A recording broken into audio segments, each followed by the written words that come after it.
Oh, hello, brothers. Hello, brothers. How are you brothers doing? It's your dude, International Passport.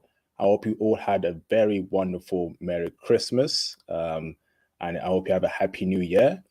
How you doing, brothers? Can you brothers hear me loud and clear? What's up, brothers? How's my audio, brothers? For those who are watching this live stream externally, how is my audio? We're gonna break it down. What the hell? In this live stream. Who's up? I see you. We got two people watching so far. We'll wait till people come in. Theo. Shout out to Theo. He's in the building tonight. We're gonna break it down in this live stream. Shout out to Sean M. What's up, Sean M? Can you hear me, brother? Can you hear me, brother? How's my please press a one in the chat if my audio is loud and clear before I continue any further. I want to make sure my audio is loud and clear. Press a one, brothers. Shout out to you, Sean M. Shout out to you, J Bones. Wonderful. Mr. Conrad Grant, I see you, brother. Forefront, I see you. It's been a minute, hasn't it? It's been a hot minute. So welcome, everyone, to another classic live stream. I want to say a huge shout out to my old subscribers for supporting this channel over the past 5 years. Thank you, brothers. Welcome aboard the new subscribers over the Christmas period. Welcome to the Powerful International Passport. We embrace you with our open arms. Welcome, brothers. So in this live stream, we have the very special, legendary Mr. Theo WAF here to give us more information about his Manosphere ITM Passport meetup that happened earlier this month. It was a huge success from what I've heard, but we want to hear from the man himself as to how it went and the aftermath of that meetup. But before we go any further, Mr. Theo, please introduce yourself to the panel, who you are, what you do, and how important you are in this space in general. Go on, Theo. Hey, thank you. Thank you for having me on here. So like you can all hear me, right? Everything's good? Loud and clear. My name is Theo, Theo Waff. I'm a AWS or a cloud IT security architect and web application firewall specialist. I've been in the Manosphere since 2010. I travel over the world. Right now, I'm definitely traveling, and so I'm one of these guys who is giving guidance and a little bit of direction in the Manosphere. I'm also teaching a class right now on AWS, limited to Black men, in particular because it's really necessary to do at this point. So this is who I am.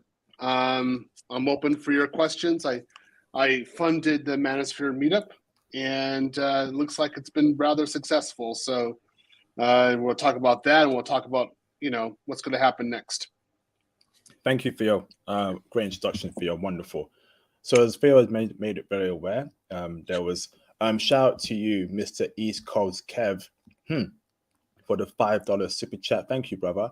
Happy holiday, brothers. Theo, I got space on the hashtag Team Latina train. All aboard. Hey, thank you, East Coast Kev, for your support. Much appreciated, brother. Thank you. So, Theo, let's speak about this conference that happened earlier this month. How was it, Theo? Was it a success in your opinion? It was good. I think it was a good start. I think the way that I had planned it out was that it was going to be a multi-year event. So for the first part of it, at the beginning, it was good. We were able to identify various problems that there were for logistics. But outside of that, I mean, that would be like the behind the scenes stuff that I didn't like.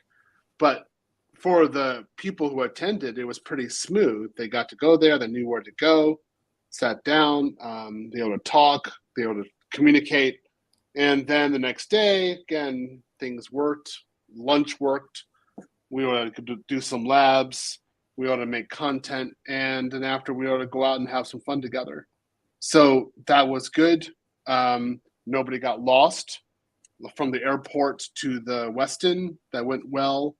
Content providers were able to check in There weren't any enormous fees. Nobody was yelling at each other. Yeah, the payments went through. Hey, that's what we're looking at, right? So it was pretty good.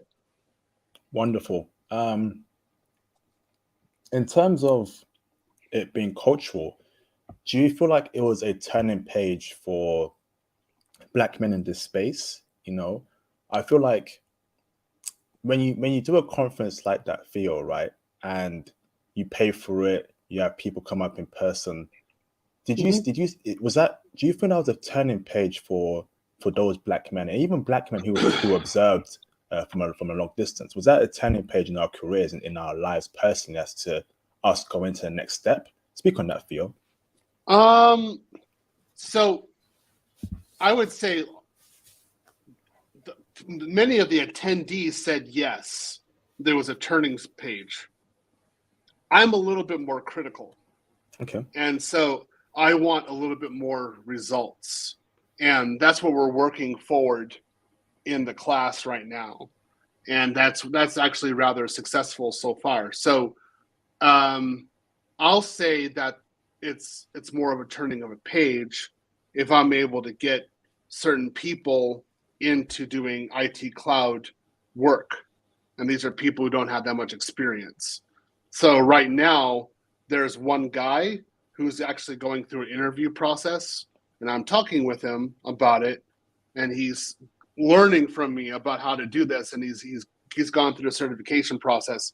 So that's the guy I'm looking at. I'm like, okay, well, this is the first one. If he goes through, all right, then we've got something. Then I've got a template. I can actually say, hey, I got one. If I get 5, if I get 10 after that, then I'm like, hey, I've got the process, we got the results. This isn't a gimmick, and we really build. So then I'm able to change the narrative. That's the start. That's like, okay, yeah, the money, the time, the effort, the sacrifice, it's worth it. Yes, wonderful. Shout out to Mikhail Pace for the $10 super chat. Thank you for believing in your brothers. A huge shout out to Theo for paying this money. This is his money he paid for by himself, brothers. No sponsors, no donations. This is his personal money. So thank you, Theo, for doing that.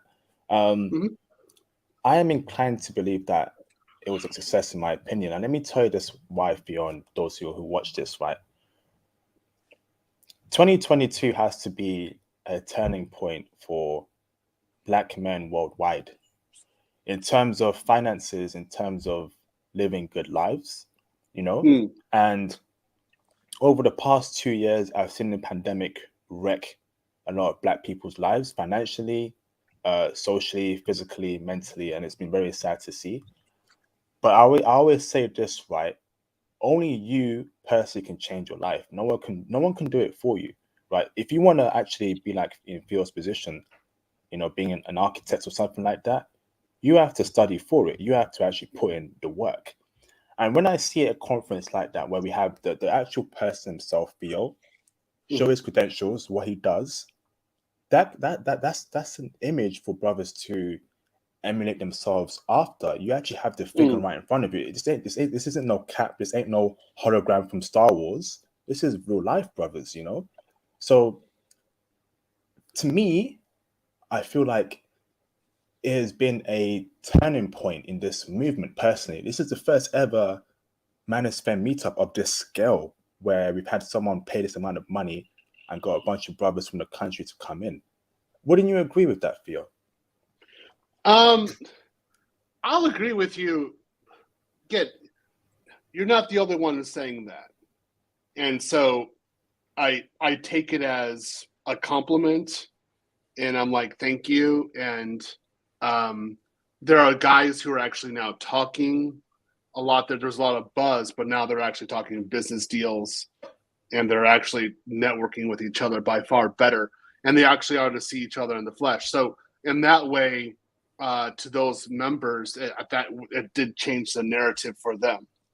But my big one that I want is guys getting that $130,000 to $150,000 job, being satisfied in it, helping other men get into IT, and then in 2 or 3 years, men able to get married fully, and the wife doesn't have to work, and this is all under the RP mantra.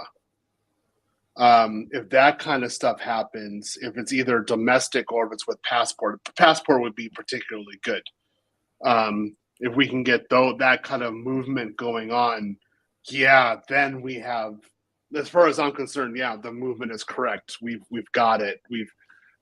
There's a real results. It's very hard to attack that kind of level of achievement, and so it would be like making multiple Tony Berries. That's ultimately what I'm trying to do. So if that happens, yeah, we can sit back and say, yeah, this is our thinking, this is what we want, this is who we are, and no, we're not underneath in the basement, we're not misogynists, we're not all this stuff. And by the way, we're successful, and I use my passport, and here's my Thai wife, or here's my Colombian wife, or here's my Czech wife, and now we're trying to make kids, and there's no problems, and we don't have to worry about divorce. That kind of stuff happens, it's a wrap. That's it, done, won. Yep. There's very little people can say against us. Shout out to Thomas Demihin for the £1.79 super chat. Big up Big Bro IP and Theo, legendary live stream. Thank you, Thomas Demihin, much appreciated, bro.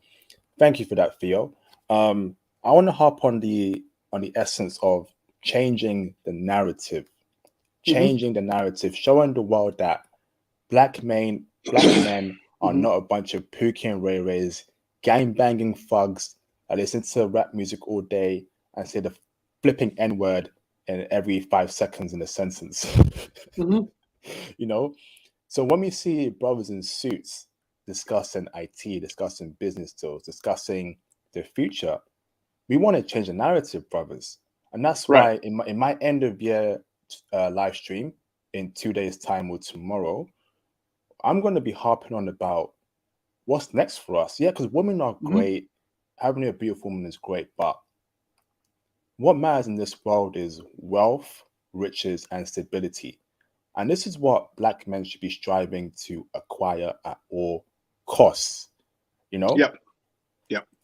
Get into high-paying careers, you know, invest well, live well, be healthy, and the woman will come, you know. But black men need to take that mantle in their lives and go after it. Go after your dreams, you know. Speak on that, Theo, because I feel like, you know, over the past 2 years, the pandemic has slowed down a lot of our dreams, especially in this passport space, not being able to travel, being depressed at how do I build wealth. But there's a turning point here, isn't there, Theo? Yeah, so as far as I'm concerned, the pandemic was one of the best things that ever happened because it was able to demonstrate for those who had a process in place, we were able to go through an ultimate test to see whether or not our process was sound. And those, like, for example, myself, who actually had a good process, like I was able to buy a house and pay it off. Other people who didn't, and they were more dependent on, you know, like say, like I'm strong and independent, but pay my bills. It's kind of a normal meme we're seeing right now. Those people totally suffered. And if you had to think about where your rock was, what your foundation was set on. So mine was set on a rock, and I was just fine. I prospered during the pandemic. Other people did not. And what I'm seeing is a lot of black men were actually very successful during the pandemic. And that's because fundamentally they had been thinking about how to prosper without any aid, without any help, and within adversity.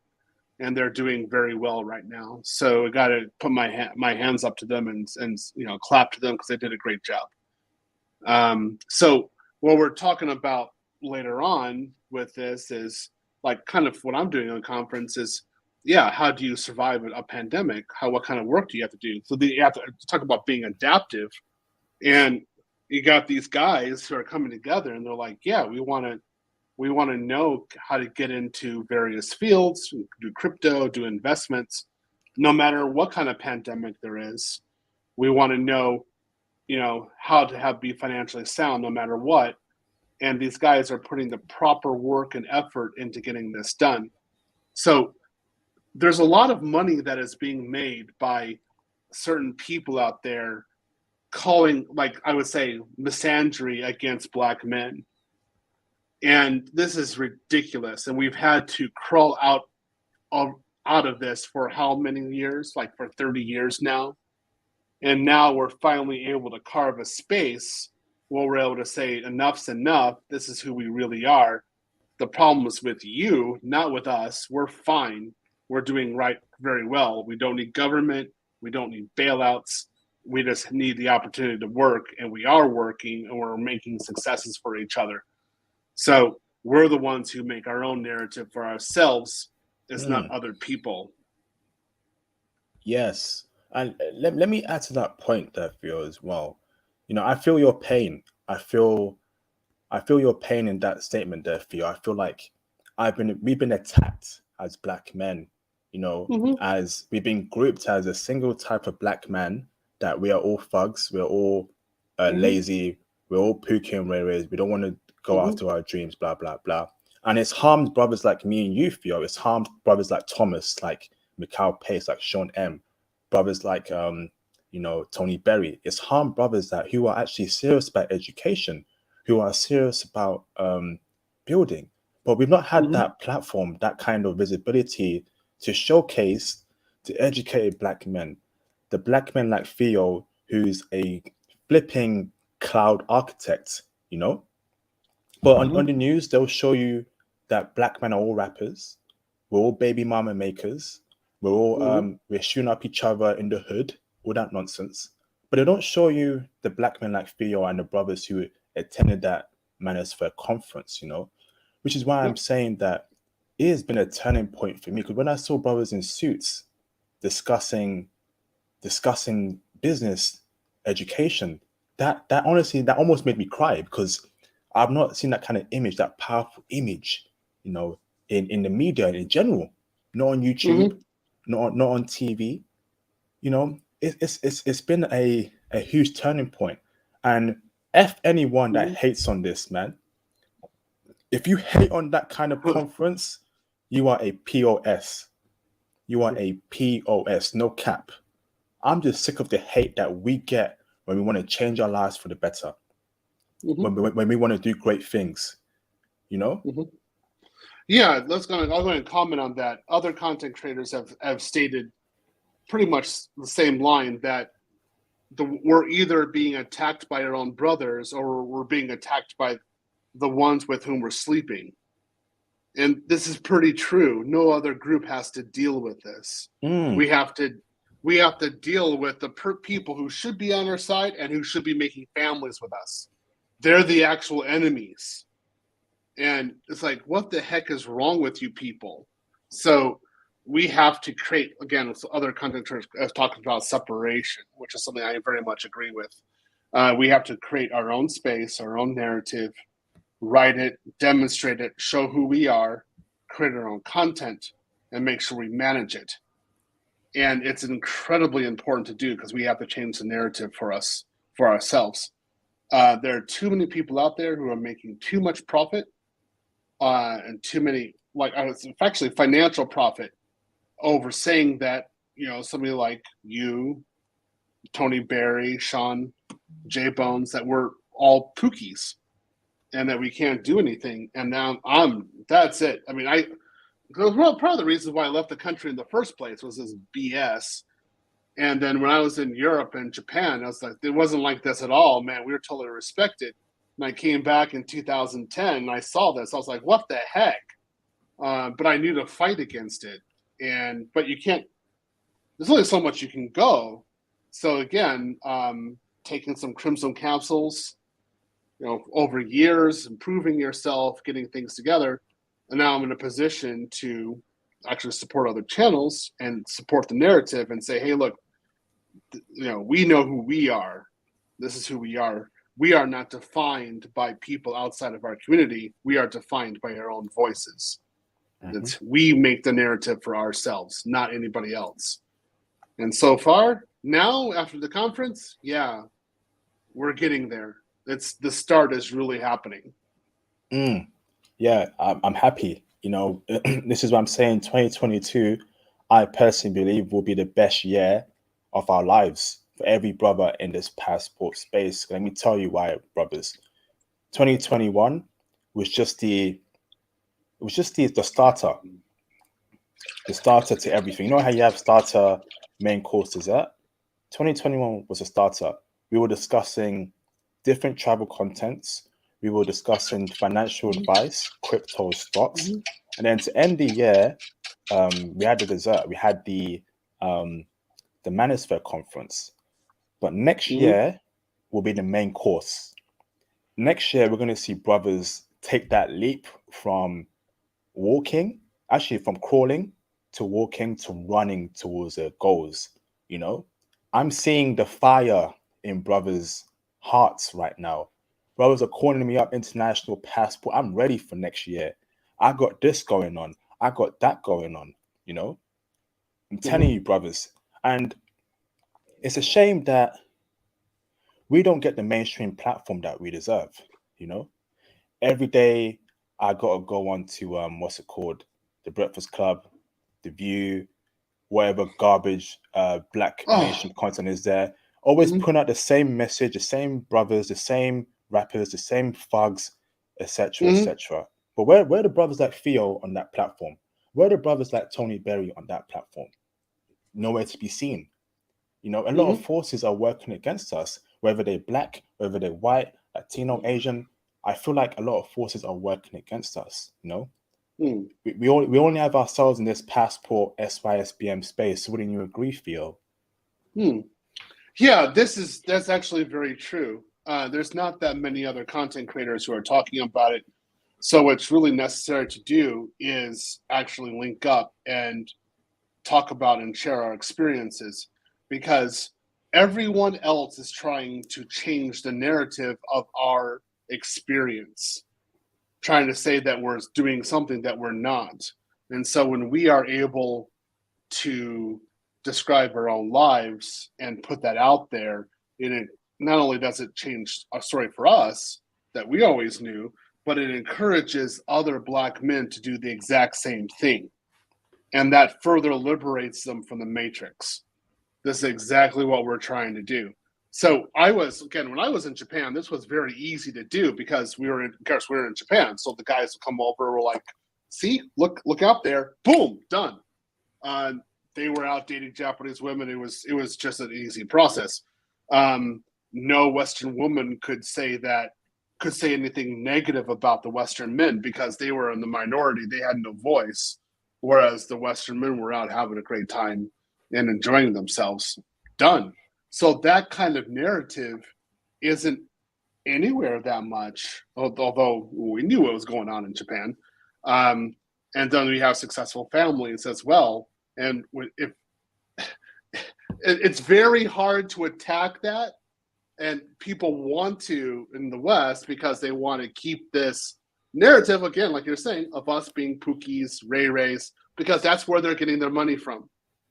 They profit off that kind of narrative. It's to our detriment. So we got to say, heck with this. We're done.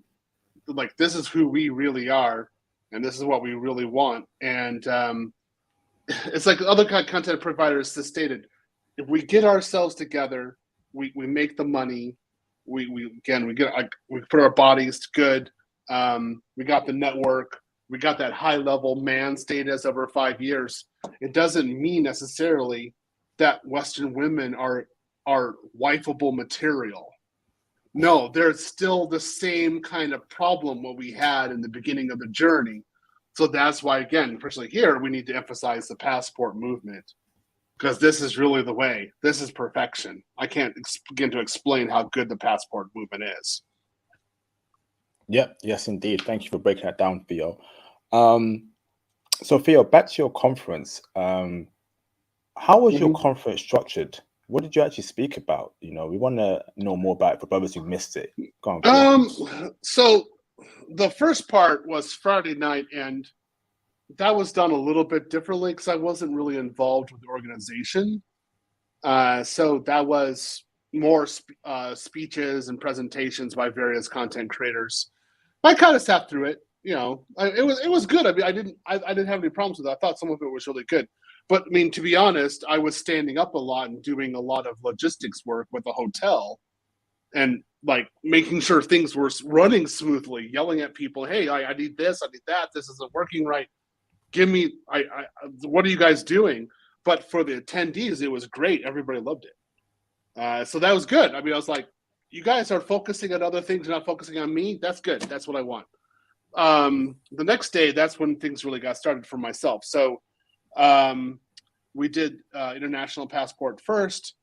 It was supposedly supposed to be like, 90 minutes. It went like 2 hours, kept on going. So I had to adjust the schedule.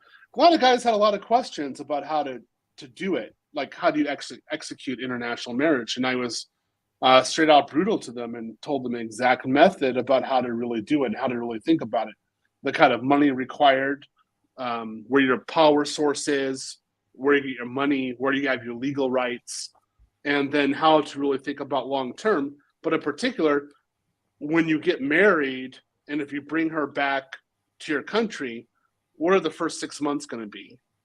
Like, are you ready for the first 6 months? And that was I really drove into them. I said, this is how you have to really think about it. Then after that, we did our IT conference. We had a few technical difficulties, which were unfortunate. That's why Tony Berry couldn't come in. We barely had internet, even though we were doing an IT conference, drove me up the wall. So I had to make do. Some other guys had some hotspots, but I was actually able to teach AWS and actually get through 2 labs. Got the introduction going from there about how to do cloud. Got them doing basic cloud stuff. And they were happy. It was successful. And then after that, we were able to talk about other points together and network. So it was pretty good.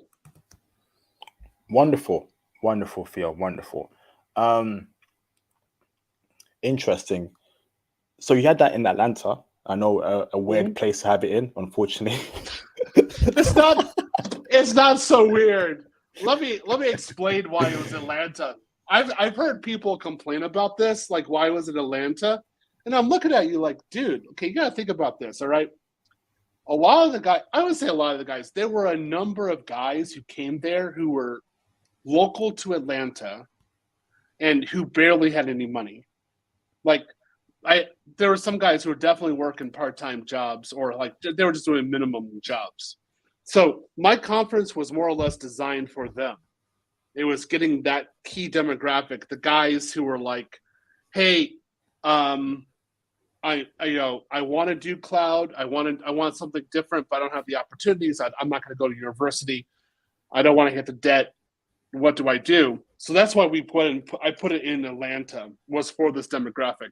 Now, just so you know, I mean, people flew in from all over the country. Again, Oregon, SoCal, Southern California, New York, Minneapolis. They came in, Florida too. So, I mean, people were flying in to this conference. It was a big thing. So I would say there was a certain percentage of the guys who were from Atlanta, and if we put it into another city, they may not have been able to travel. So that's why it was Atlanta. Okay, thanks for explaining that, Theo. I know a lot of people think at ATL, ain't there a whole bunch of debauchery going up in that city? But thanks for that, Theo. Yes, there is. Yes, there is a lot of debauchery going on in that city. Yeah, as I saw to my demise, I was like, "Are you serious?" Yeah. So I guess that is actually rather true. Thanks for letting us know, Theo, as to the explanation why you chose Atlanta. So, Theo, what's next? What's the future for this conference? Are you going to have it 4 times a year, once a year? And what city next are you thinking of doing it? Will it be Miami, LA? Break it down for us, Theo. So we really wanted to do the one in London. And I was really, again, I was talking to you about it, came to the conclusion that no, this was not even going to be possible. Not even if I just did AWS, it wasn't going to be possible. So that's really unfortunate. But oh, well, the UK is the UK. Let's respect the UK. All right. Love UK. So we're going to have one conference, which we're currently organizing in order to continue the IT, the cloud, and to double down on it and to really give them, the students, additional skills. So that'll be something that'll happen. And there's some other things that got to go on. We're still in the organization process for that one. And then the next part is going to be Houston in November 2022. And we're still going through the organization of this. So basically, it's like, what's the theme going to be? Which hotel are we going to use? Who are we going to invite? Or what kind of target audience are we going to allow to go there? And then we have it can't just be Crimson Capsule. We can't just be talking about our own thoughts. We have to leave there with real takeaways. So there will be people there talking about real estate. They'll be there talking about engineering, civil engineering, electrical engineering. They will be talking about crypto. Like, real crypto guy is going to come in this time and talk about how to really set things up and what is necessary to do. And then also, I'll be teaching IT, and I'll be doing a beginning IT conference as well, but then I'll also be doing an additional security specialization. So those things are going to happen. It's going to be good. We're going to have to be really focusing, though, but I think the big one is going to be the blue collar. That's going to be the cool part. It's going to be the blue collar. So we're trying to focus on, there's a certain group of Black men who are in our community. They've taken the Crimson Capsule. They understand the situation, but they're just like, hey, I just want to work with my hands and feet. That's it. And I want to be a specialist, but in this area. And so we are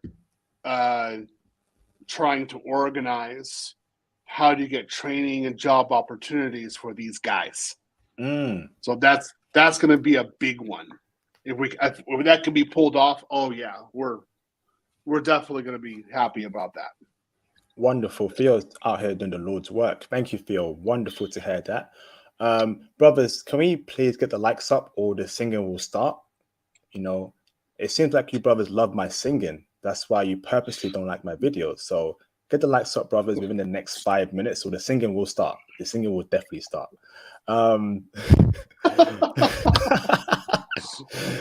Shout out to Darius Harper for the $5 super chat. Salute IP and Sensei and Theo. The conference was amazing and food was delicious. Wonderful. Eternally grateful for the opportunity. Yes, wonderful, Darius Harper. Please call in when I open the phone lines in half an hour time, so you can speak on the experience you had on that, Darius Harper. That'd be great. And brothers, please hit the cash app as well, brothers, to support the channel. That'd be greatly appreciated. Thank you, brothers. Shout out to Mr. Big Mac, the Fisher. Thank you, brother, for the $5 super chat. Keep working. Theo, your students are here. Another student of Theo. Shout out to you, Big Mac. Appreciate the support for the channel. Thank you, bro. Shout out to J Bones. What's up, J Bones, for the $99 super sticker. Thank you, J Bones. Much appreciated, brother. Thank you so much. Thank you, bro. So, Mr. Theo, let me ask you this, right? What was the bad thing in your opinion about the conference? Was anyone trying to be, the narcissistic Pookie and Ray Ray, or was everyone actually just calm on the same wavelength? Believe it or not, everybody was calm on the same wavelength, which was good. I mean, you actually had like-minded people there. Again, I'm dealing with the worst case scenarios as the organizer and the financier. So I'm trying to think of like anything disruptive, how to deal with horrible situations. Fortunately, the audience really came through, and there weren't any disruptions. There weren't any fights, nothing. They were all classy. It all worked. I was like, wow, this is great. But I didn't really think that was wow, like until the conference was over and I was looking back in hindsight. I was like, oh my God, like it actually worked. So that was one thing. There are a few technical things, like for organization, which we're going to deal with next time. I didn't so basically I had to protect everybody's identity. So there was various what can I say? So if there was like hotel rooms needed to be paid, I was the one who was paying it. So that meant the hotel didn't know who the people were coming in. And some of these guys, I didn't even know their legal name. So when they came to the front desk, they were like, how do I get a room key? And that was the problem. So I was having to keep on going back and forth and talk to the hotel, like, yeah, this person's authorized. It's good. That won't happen next time. We're going to make sure that's a smoother process so that I can relax, so I can actually participate a little bit more.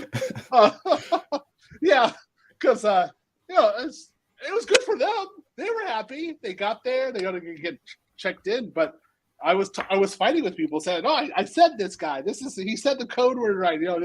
Let him go to his room." So I would say, like, as an organizer, if I took that pain and it was smooth with other people, that's successful. Just that next time, I want to be able to relax to it on this. Fantastic, Theo. Fantastic. This passport conference, IT conference, will this be a yearly occurrence, Theo? So do you see it happening beyond 2023, 2024, 2025, 2026? Let us know, brother. So this is going to happen for at least the next 4 years. Oh, this is year 1 of 5. This is not going away. This is going to get stronger. And I have talked about this with other people, mainly for content creators. We're talking in the back chat. And my point is that we have to do more sustained, step-by-step improvements and showing results. And this isn't going to be flashy. It's going to be hard work, and then us showing the hard work. And if we do this, then we'll actually have something in the end. We'll actually be able to challenge narratives. But in the meantime, it's going to be a grind. And I'm putting the proper time and effort to get the organization together so that this can be sustained for a long time. wonderful. Okay, brother. And will you expand beyond IT, or will it solely be on IT? Or could you dabble into finance? Could you dabble into law, into medicine? Speak on that, Theo. So we will. I will do IT personally. That's going to be my thing. And then there will be other specialists who actually do IT as well, but they do different things that I don't do. But in terms of like other fields, yeah, there definitely going to be other fields. And I have a real requirement regarding the other fields. So we have a problem. Let me talk about this real quick.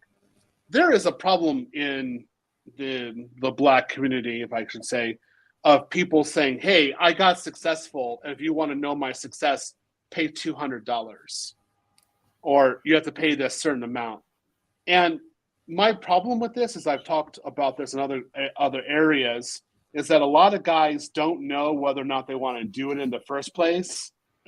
And what it sounds like a church minister saying, give me some money so you can go to God, but if you don't give me the money, you can't go to God. And this is BS. I mean, I'm sick and tired of this crap. I don't like this at all. And so if you really want to be effective and change the narrative and do something, do it like I do, which is you do it for free. You pay for it and you give the instruction. So I have told other people that if they want to do this, they want to show careers path, the main requirement is that they have to do it for free. There cannot be any secret like handshake or secret back channel payment or anything like that. It has to all be up front and it has to show results. You can't go up there and say, oh, look at how great a success I have. That won't work. You have to say, this person, okay, I know how to help this guy who only makes $30,000 a year and he has child support payments.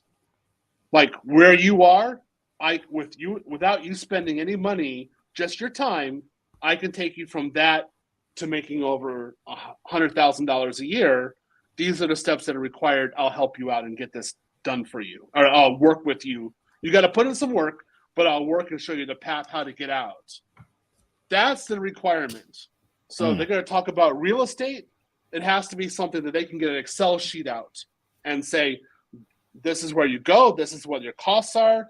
This is how much in like interest you pay, like the entire process, so that people can actually sit back and ascertain the risk and understand, like if they buy a house or they buy a condo, they go into real estate or they're renting, what is the real risk going to be for them? What are they really taking on? That's the kind of like upfront results and planning and strategy and tools that I want to give to these guys. It has to be practical. It has to be something that I would trust. It can't just be like, hey, go to this government agency and then sign a paper and then you get something. Well, what are you talking about? What's my risk? Who are these people? What, did you do this? I mean, I don't know what that is.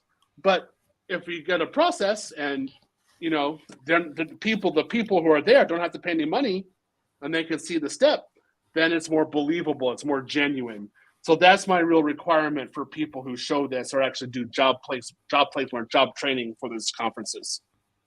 Thank you, Theo. Shout out to Jay Bones again for the $99 super sticker. Thank you, brother, for supporting twice this evening. Much appreciated, Jay Bones. Thank you. Shout out to Nate Callie for the £2 1 pence cash app. First cash app of the evening. Thank you, brother. Shout out to IP. Let's start this new year. BM on top 2022. Yes, indeed. Yes, Lord. Yes, Lord. Absolutely, man. I can't wait for that.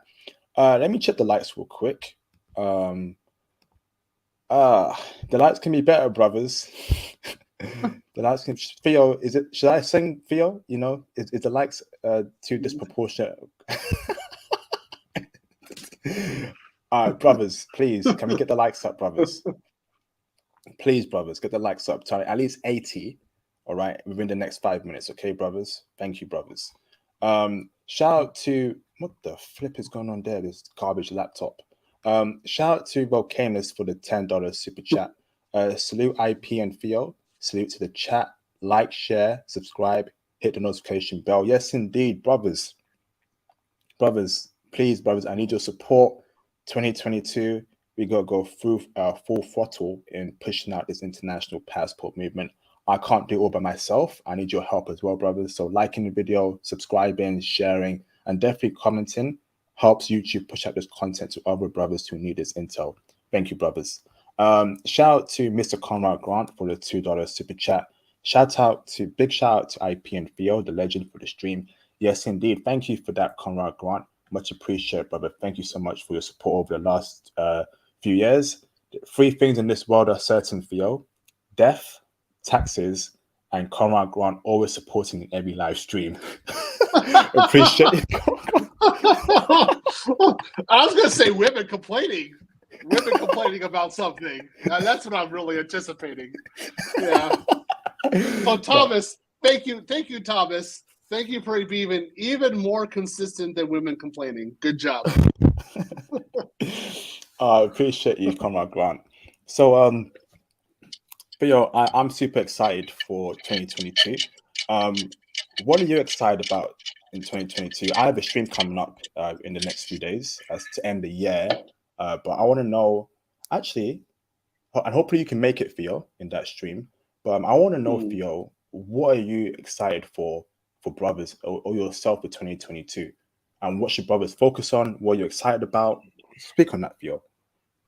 The first guy who is able to get a job in AWS cloud, work remote, live in another country, be happy, and be dating locals. That's going to be a tactical change to the narrative that I'll be very happy to see. If I can get even one guy doing that, if I get 10 guys doing that, I will be sitting someplace, probably in Europe, screaming my head off, saying, just laughing that yes, I've done it. Because October next year at least all of October, if not all of September. I promised myself I'll be in Paris. So that's personally what I'm trying to get over there. The next one will be a guy in the space who has used his passport and taken some of our advice, and he is confident and he actually is engaged. Probably, I would say the two countries where I see that actually happening first would be Colombia and Brazil, just because of the intensity of the guys that like it and that their borders are open. If Thailand were accessible right now, like really, we can really go there without any problems, Thailand would be the real threat at this point. Japan takes time, and of course the borders are really closed. We do know that if you get a job there, they will let you come in, but you can't go there and get a job and then get your visa. You have to get the visa while you're outside the country, and that's a process. So that's going to take some time. But I really see, I mean, I've talked to other guys. What I'm really seeing is some guy, I think this is what probably is going to happen. Sometime around July or August next year, there'll be some guy who'll be making over $10,000 a month working remote, living in Colombia. That's where I really see it happening. And he'll be like, yeah, I'm dating a local. I'm totally in love. I'm totally happy. I have a good situation. The guy will probably be doing some crypto on the side, and he'll be paying all of his bills, living like a king, and he'll be in love. And he'll be going on these streams talking about how happy he is. That's the kind of content I'm really looking for. Lord willing, absolutely. And if every brother is if that happens to every brother on this channel, I'll be so happy, man. Lord willing, Theo, wonderful. Shout out to Mr. Yamba Bar for the $5 super chat. Wouldn't have found Theo without you, IP. Theo is super generous with his time. All around fantastic guy. Yeah, definitely, man. Shout out to Theo, man. Let's give Theo his flowers, man. He's been in this space for over 10 years now. He's a very, very helpful guy, you know, kind, you know, giving advice to younger brothers. So appreciate you, Theo. I remember the first time I met Theo, it was during the KS stream. Theo came on with his polo t-shirt. I'm like, this brother, he looks really smart. He's like, yo, IP, man, I got intel about Japan. You need to know. I was like, yeah, Theo, come on my channel. Come on my channel next week. I got Theo on, and ever since then, it's been legendary streams after another. We did Philippines, we did Thailand, we did Singapore, we did a couple of Japan streams, we did Ukraine, Czech, Russia, Czech, Brazil. Actually, on that note, Theo, I was going to save this for a stream on in 2 days' time. But what are the top 5 streams or top 5 videos on this channel? You don't have to answer it now, but if you can, that'd be great. We can wait till Thursday. But if you can, what are the top 5 streams that you enjoyed on this channel this year? I like the Kyrgyzstan. I can't say that one correctly. Kyrgyzstan. No, not me. I don't know how. It's not Kazakhstan. It's Kyrgyzstan. I can't say it. I think it's like that. I know where it is. That one was really eye-opening because that was an area I never thought I'd go to. And so the guy, he gave me some very valuable information. And so I've been looking up women from there. I'm like, oh, that's good. The one that I really like were Germany. That's for me personally. I've been listening to the German ones. And like, are you serious? And then I'm seeing this is true. I'm like, was that the one goodness. I dropped 4 years ago? The first upload about Germany. Yeah. Those really. What you've talked about Germany on and off during other streams. So your intel on that has proven to be spot on. And of course, I'm not in Germany. I'm outside. But you're describing German women, and I was like, until I heard you before, I was like, man, you're full of it, man. That's impossible. They don't act that way. I was there. I remember how they acted. And now I'm talking with them. I'm like, oh, IP was right. Yeah, this is a different situation. Okay. I'm really wrong on this one. So, yeah, shout out to you for those. I was really impressed. The Japan ones have been fun. I like them. I like talking about it. Brings back a lot of memories. things I hadn't remembered for a long time. So it was good for me to reminisce and to kind of think about where I was going and what kind of life I wanted to have. So that's something that was good. I think kind of good therapy for myself. Okay, thanks for that, Theo. And everyone, I will ask that question on Thursday. I just thought I'd ask Theo in case he can't make it on Thursday. But yeah, we'll speak about the top 5 streams. Personally, I have my own top 5 streams or top 5 videos this year that I really enjoyed. Appreciate Theo mentioning the German videos. I did a German video. I did like 3 or 4, like 4 years ago, because I've been in Germany before. So I thought, brothers, they need that intel. And the intel has proven to be correct. Like I said, on my channel, there is no cap. There is no lies, no cap on my channel. Everything is truthful. And that's why this year I got brothers who brought in a different perspective on this channel to back up my point. There's no lies on this channel. So if for some reason you can't get girls out there, you got to maybe you have to reevaluate your life, man. Maybe you're just like a Dipset rapper from the early 2000s. Maybe you wear gold chain, gold teeth, so you're scaring away the woman. Yeah. A lot of women just want really down-to-earth black men. That's the way it is. I mean, if you're just down to earth, you're successful. They really want to talk with you. And I'm finding this a time with I didn't know it was this to this degree. Of course, I was doing a lot of my travels before. I mean, like I'm much more successful now than I used to be. And then of course I've healed from losing my wife. And I took the Crimson Capsule, just took it full on hardcore. I mean, the painful version. I got done with my therapy and all that kind of stuff, and so now I've turned around and I'm in a totally different like dimension than it was before. So this channel is actually very useful because then other black men are giving their intel, and I'm comparing it with mine, and then I'm going out there in the world and seeing stuff, and I'm like, yeah, this is entirely correct. Yeah, this is, we know how we have to act. There's a way of doing it. There's a way of success that we have to have. You attain that. Oh yeah, the world's your oyster. It's yours. Go for it. Yes, definitely. This channel is intended to help you guide through dealing with many different women of different nationalities. Just so when you meet that chick that's Kyrgyzstanian, I don't know if that's a real word, or German, I don't know, or Swedish or Ukrainian, right? You know how to act. You know what to do, what to expect, the questions to ask, how to conduct yourself, in a very good manner, what to wear. That's what the channel is for, to help you navigate areas in life that you have no visibility or awareness over. And it's been great. We've expanded from the travel to financial stuff. We've had streams about making your own food store, crypto, retirement accounts, 401k. We got one tomorrow about the stock market as well. That may be cancelled. I hope it isn't, but hopefully the guy can still make it for tomorrow. He's out there in Vancouver, so hopefully, because it is busy, it's Christmas time, so he might be busy. I might have to push it to next year, but hopefully he can make it tomorrow. So we've done a good job this year for the channel, brothers. I'm super excited for next year. Obviously, I want to travel as well again next year. It's been a tough year in terms of me not traveling for the whole year, which is unheard of. I've never not gone a year without traveling, but hoping next year it'll be greater. This ridiculous COVID variant, whatever it's called, goes away. So we'll see, brothers.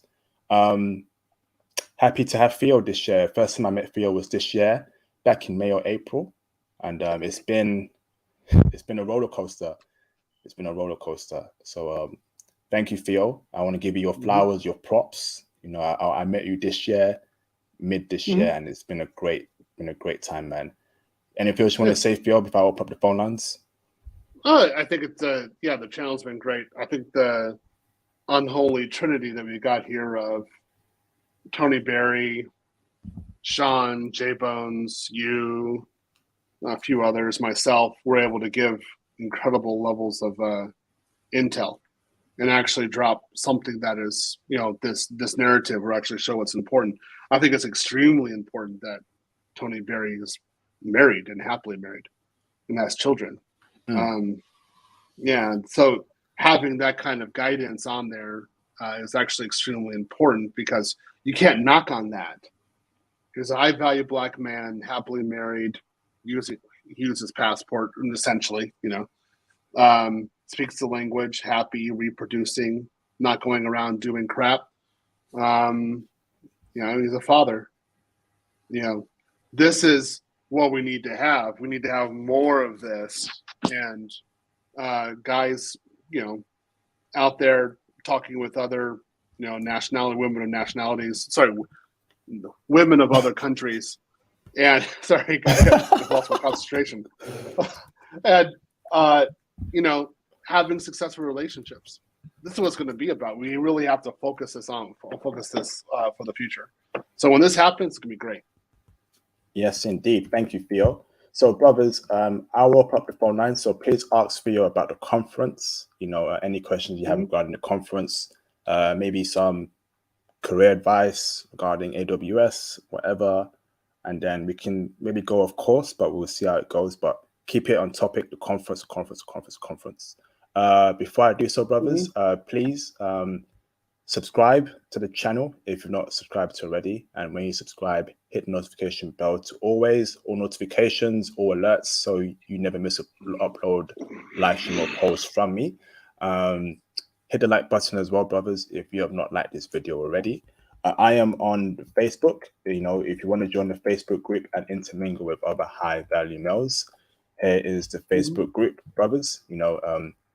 It's been a roller coaster, that Facebook group. It's been fantastic. I'm also on Twitter as well, brothers. So I strongly suggest that you brothers follow me on Twitter. Send me a DM. I need your support. What the flip? I need your support via Twitter, your likes and retweets. So please follow me on Twitter. Send me a DM on Twitter if you want to speak to me directly. That'd be great. I'm also on IG as well. So if you want to speak to me one-on-one over a phone call, want to see my stories, my videos and photos, follow me on Instagram. Send me a DM on Instagram. Let me know when you want to speak, and I will set up a time for you brothers to speak with me. And I'm also on Cash App, brothers. So support the channel via the Cash App. That'd be greatly appreciated. Donations would be greatly appreciated. Thank you, brothers. So, what else? Okay, shout out to you, Gold Samurai, for the $4.99 super chat, bro. I've been working overtime trying to press 2 gas pedals out the US. I love hearing that, bro. Next year will be your year, brother. Keep working hard, brother. Keep thriving. We're here for you, brothers. We're here for you, Gold Samurai. And you're going to be good, bro. Okay, you're going to be good. Appreciate you, Gold Samurai, for the donation. Thank you, brother. So let me pop the phone lines. Please be respectful to Theo, or that will result in an automatic ban. Let's go. Where's the invite button? Oh. They're coming in. Yeah, it was a pretty good conference. I mean, again, I just want to say, people who are listening to this, as an engineer, I tend to be overly critical. So I want it to be like, you walk in there and you're floating, or everything is perfect and there's alignment of the planet and the stars, and cancer is solved when you get in there and your cells regenerate and there's pure happiness. That's how I am, and my expectations are super high. So when I'm critical, if I'm not doing jumping jacks, it's just because that's just my personality. I'm really focusing on implementation, getting things done, show the result, do it. That's it. But for other guys who are there, they're like, yeah, this was life-changing. This was a really big thing. So I humbly say thank you to those guys. I'm glad I was able to be of service. And we're going to look forward to what's going to be possible in the future. But for now, it looks pretty good. And let's keep on working and do some more of that. Yes, indeed. Thanks for that, Theo. I see you, J Bones. I see you, Thomas Demahin. Thanks for verifying who you are, brothers. Let me bring in J Bones first. I see you, Crimson King. Thank you, brother, for verifying. Turn your camera off. Let me bring in J Bones first. What's up, J Bones? How you doing? God is great and the paper is straight. IP, what's up, big bro? I'm doing good, brother. Where's that line from? Is it from like a TV show or something, or is that your line? Hey man, that's a secret. That's none of your business, IP. Thanks for asking though. What's up, man? How you doing? Keeping cool, man. Keeping cool. Theo, how you doing, big bro? I'm good. A little tired, but I'm getting through here. It's end of year, so it's really busy. So I'm working to death. But I mean, I'm pretty happy. I'm in a good city right now, that's for sure. Yeah. You still in I'm Sao Paulo? growing. Yeah, Mhm. it's phenomenal here, and Yeah, it is. It is like definitely. I'm probably next year or 2023. Within the next 18 months, I'm going to buy a condo here. I'm not mad at you, man. I'm not mad at you at all. IP it was it's the gas, the foot's on the pedal, and we're moving. We're moving and we're moving strong, man. I Mm-hmm. just this morning I got 3 calls about you, IP.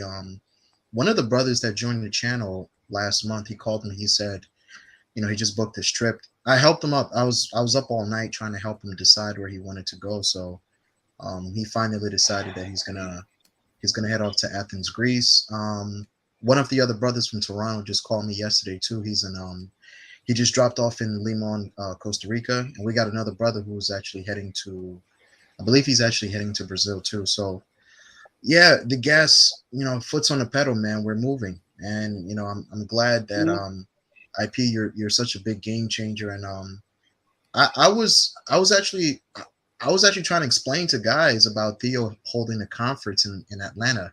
That was a real game changer.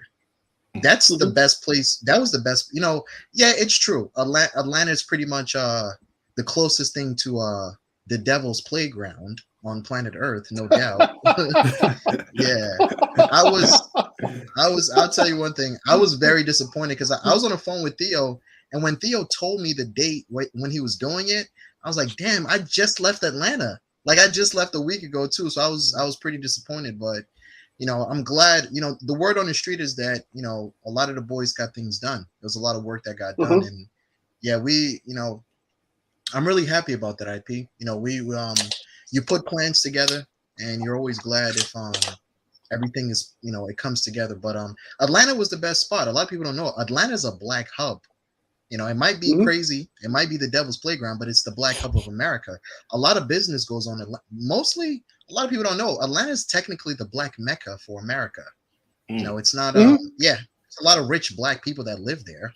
It's a lot. Yep. Places like Buckhead, yeah, it's a lot. So yeah, Mm-hmm. I heard some really great things, and IP yeah, the boys came back, gave good work. Because they've been talking about the Manosphere meetup on completely different channels. So every time you log into this person, he says this.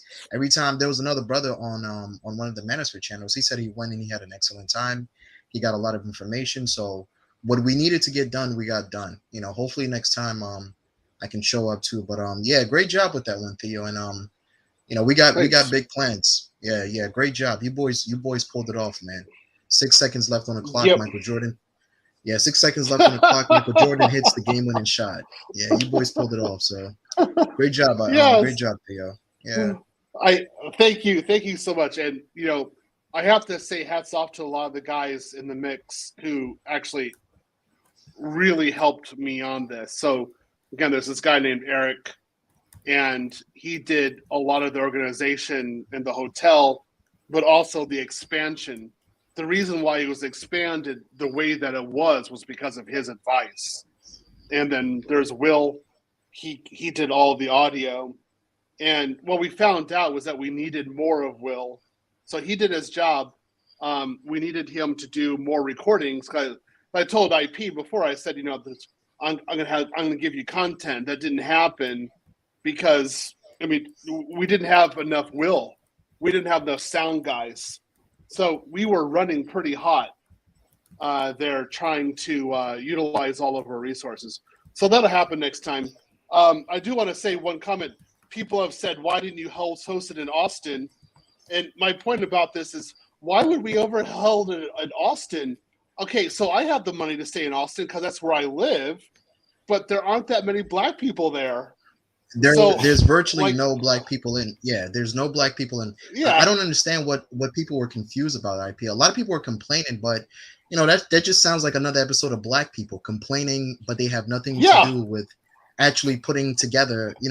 I won't help put the meeting together, but I'll just sit around and complain all damn day. That sounds like black folks to me.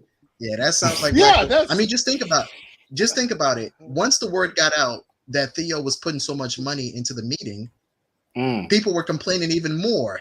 How dare him help black people? That's crazy. How dare Theo help black people? I was like, yo, his own money, How you gonna tell a man to spend his own money? That's ridiculous, man. That's how bad it is. Tell me I spend my own money. You better F off with that. Yeah, exactly. I had to go on to streams and fight people over there. So, like, are you guys nuts? And then they were telling me how I should spend my money or what the rules for the conference are. I was like, I can't go with that. I can't, because this is a clean channel. Let's just say I said some dirty things. This is like, shut up. Like, come on, man. But people are they're been tripping now. Those people are quiet now. They ain't talking. And they better not talk in the future. They better not talk. They're gonna come. They're gonna try it again. But the work is going to the results are going to speak for themselves, and that's why I said the narrative will be changed by these guys. That's that. Always keep on working on it. Thanks for that, J Bones. Much appreciated. Yes, sir. Shout out to Walter Williams for the $2 super chat. Classic stream. Thanks, IP and Theo. Thank you, Walter Williams. Much appreciated, brother, for the support. Thank you, bro. Shout out to Casual Observer for the $2 Canadian super chat. Likes up, fellas. Shout out to Theo. Yes, indeed. Shout out to Theo. Shout out to you too, Casual Observer. Much appreciated for the support for the channel. Thank you, bro. Let me bring in Mr. Thomas Demihin, the legend. How you doing, Thomas? What's up, bro? Can you hear me? Loud and clear, Thomas. How was your Christmas? It was good, man. How was yours? It was all right, man. Thank you, Thomas, for asking, man. It was okay. Chilled out for a bit. Recharged my batteries for a bunch of streams coming in the future, but it was all good, Thomas. Thank you for asking, brother. I know it is, bro. How you feel? Pretty good for myself. I'm getting a little bit more energetic now as we're talking. Lots of work right now. End of year is going pretty hard, but the city is where I'm at right now. And the city is absolutely gorgeous. I love it here. It's summer, so I'm actually getting re-energized by that. I'm actually looking forward to the weekend because then work will be over for 3 days and I can actually relax. Awesome, bro. Yeah, man. I just wish the conference was in London, man. I'm not gonna lie. I'm not gonna lie, fam, because I had my best suit ready. You could just tell me the date and location. I would have been there instantly. Would have used my instant transmission. Boom, would have been there. But I'm kind of glad that it didn't take place in London, because IP, London, fam, there's always gonna be a lot of evil forces. A lot of evil forces, man. Evil forces. Damn. I'm kind of sad about it because some of my best IT training and what got me really advanced my career was training in London.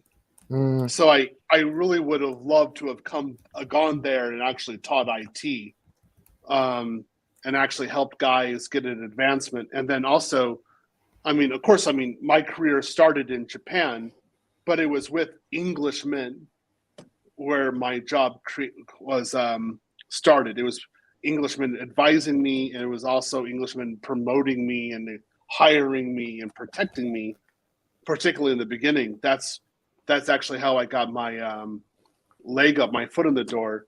So in that way, I kind of wanted to give back because I owe that debt of gratitude to the British. And that's not going to happen. So it's really irritating. So I am thinking about how to do that training for guys in the UK remotely. I think there might be a possibility of that happening later on. I think there's 2 guys right now calling in from the UK, if I'm not mistaken, who are actually students of mine. I Is that forget so? because because Interesting. I'm just dealing with people, So I had to allow more people to come into the course. So I've been dealing with that. Yeah, the reason Okay. why I'm glad. Oh, sorry, Aki. No, go on, The reason Thomas. why My I'm glad. mistake. Oh, thanks, bro. The reason why I'm glad it's not in London because whether it's in Hackney, Brixton, Peckham, these are sorry, brother, these are boroughs in London. There's going to be a lot of roadman just saying like, oh, what's going on here? What's going on here? So if you don't know what roadman is like thugs, but UK thugs. So I'm telling you, if anything that's popping in any of the London boroughs, it will attract the roadmen. So I'm very glad it would. So glad that the conference didn't take place in London. Oh my god! I would have that would had been it in chaos. Kensington. I would have put it in No, Kensington. yeah, It's not Kensington's even good. that. It's It's not good, even but that, it's bro. Oh, go on, what is Thomas. it, bro? Sorry, brother. No, carry on. Sorry, No, bro. it's not even that. Yeah, Kensington would have been good. Kensington, even what? Bromley would have been a good area as well. Yeah, even Central Bromley's London would have good. been good. Yeah, even Central London would have been great as well. But there's too many evil forces. Too many that will prevent it. I'm like, they'll give some next BS reason for the conference not to happen, and that's it's annoying. Yeah, that was brought up, and then I looked and did my own investigation with other groups who trying to do the right thing, and they're being thwarted in the London environment. So I said, yeah, that was right. There would be enough problems there to make it a loss. So not do it. So like, okay, that's life. So I am thinking about the other way of doing it for the UK. I think I'll be successful, but it really is. I'm monitoring the guys. I'm like, what audience is trustworthy? So that's who we're trying to get. If I can get a trustworthy group, and plus making sure that my teachings are not recorded. However, what I'm seeing though is that the conference I'm going to have in November, I might have 200 students in November next year. So if that happens, I'm going to have to start recording on YouTube. There's no other way around it. I cannot handle 200 students. So I'm going to be starting to make a different method of teaching at that time. It'll still be free, but it'll just have to be different. Yep. A Zoom meeting would be great for teaching. We're using Zoom now. We're using Zoom now. Yeah, I've got a corporate license. So I think a big part of why it would not be the best choice to do it in UK is because, again, like Thomas said, not only are you dealing with roadmen, aka Pukin railways, you're dealing with the liberal culture here. They'll be thinking, a conference for black men, what's that all about? And who's this guy called Theo? Why is it only for black men? And then when they start digging in further, it's going to become a whole new S-storm. Then Home Office might get involved, knowing how sensitive they are. So I just feel like it's just not reasonable in my opinion. That's why I said that USA brothers have it very easy, very lucky, because it's a lot more open there. You have a lot more freedoms there in the United States compared to the UK. So we have to be very careful as to what we do here in the UK. But the thing is, IP in the UK, they don't want educated brothers to succeed. They don't want it. These liberals, man, they're agents of destruction. They don't want conservative black men to succeed, and it's absolutely frustrating. But I just Theo, I have one question for you. With this IT and passport conference, do you think it could help change the image of black men? within the foreseeable future? Incredibly, yes. This is something we've barely been hinting at for a long time, because then it's not just us talking about Keisha, it's us talking about the entirety of the modern woman. And if we're able to, with passports, if we're able to show stability, who we are, that we're not abusive, that we're not using power, but we're just happy and making children and making families, and people are able to see this, we hit multiple birds at the same time with one stone. Plus, we get one guy at a time, happy, stable, and doing the right thing.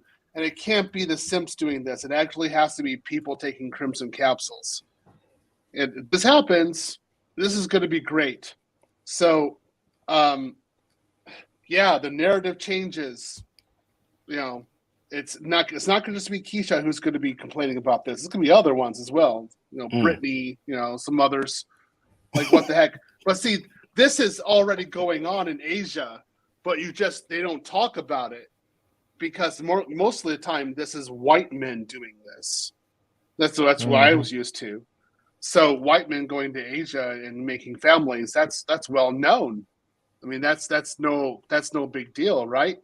But I mean, it's black men doing this now, the same thing for the same reasons. Oh no, you got a black man in the UK making 100,000 quid per year, living in Thailand, happy and making children, and his children are educated. Oh no, we can't do that. That's what we want. We want just like that. It's that programming. It could be anything. Is that social engineering?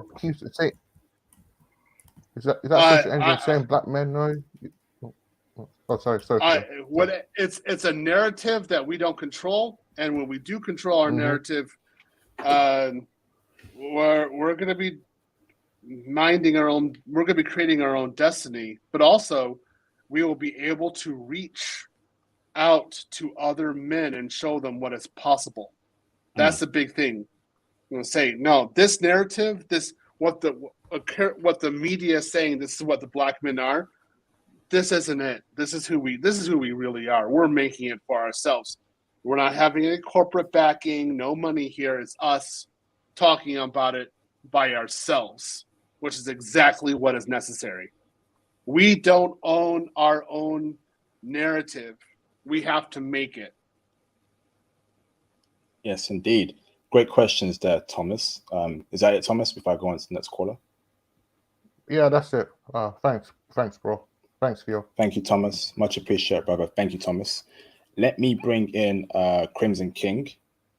Hold on. What's up, Crimson King? How you doing, brother? I'm doing fine. You? I'm okay, brother. Do you have any questions for Theo, Crimson? Yeah. It's probably, I know this is IT, but I had to ask because I know you're big into computers. Do you know anybody who might be in the IT conference that's like into video games, the video game industry? Yes. What do you want to ask about it?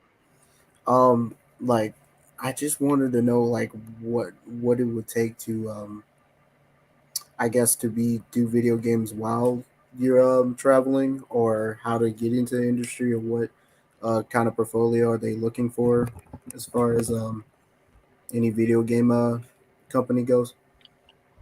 I think we can work with you or talk with you within the Facebook group about that. So that would be a start. You're talking about a specification, a career path, which is going to be long. Yeah. So there are various resources for that. What do you do right now? I'm in college right now. So okay. So are you studying computer science? No, I'm more on the art side of video games. Okay. So, well, yeah, you need to go talk with other people about this, about what's realistic, about what they're really doing. Okay. The programming there tends to be a little bit more cutthroat. Okay. So it's a little harder to get higher wages, but you can definitely work remote. Oh yeah. Okay. All right. Thank you. Yep. No problem. Thanks for that, Crimson King. Much appreciated, brother. Dr. Khan, can you turn your camera on in the background just so I know you're not a troll? Then I'll add you into the call. Dr. Khan.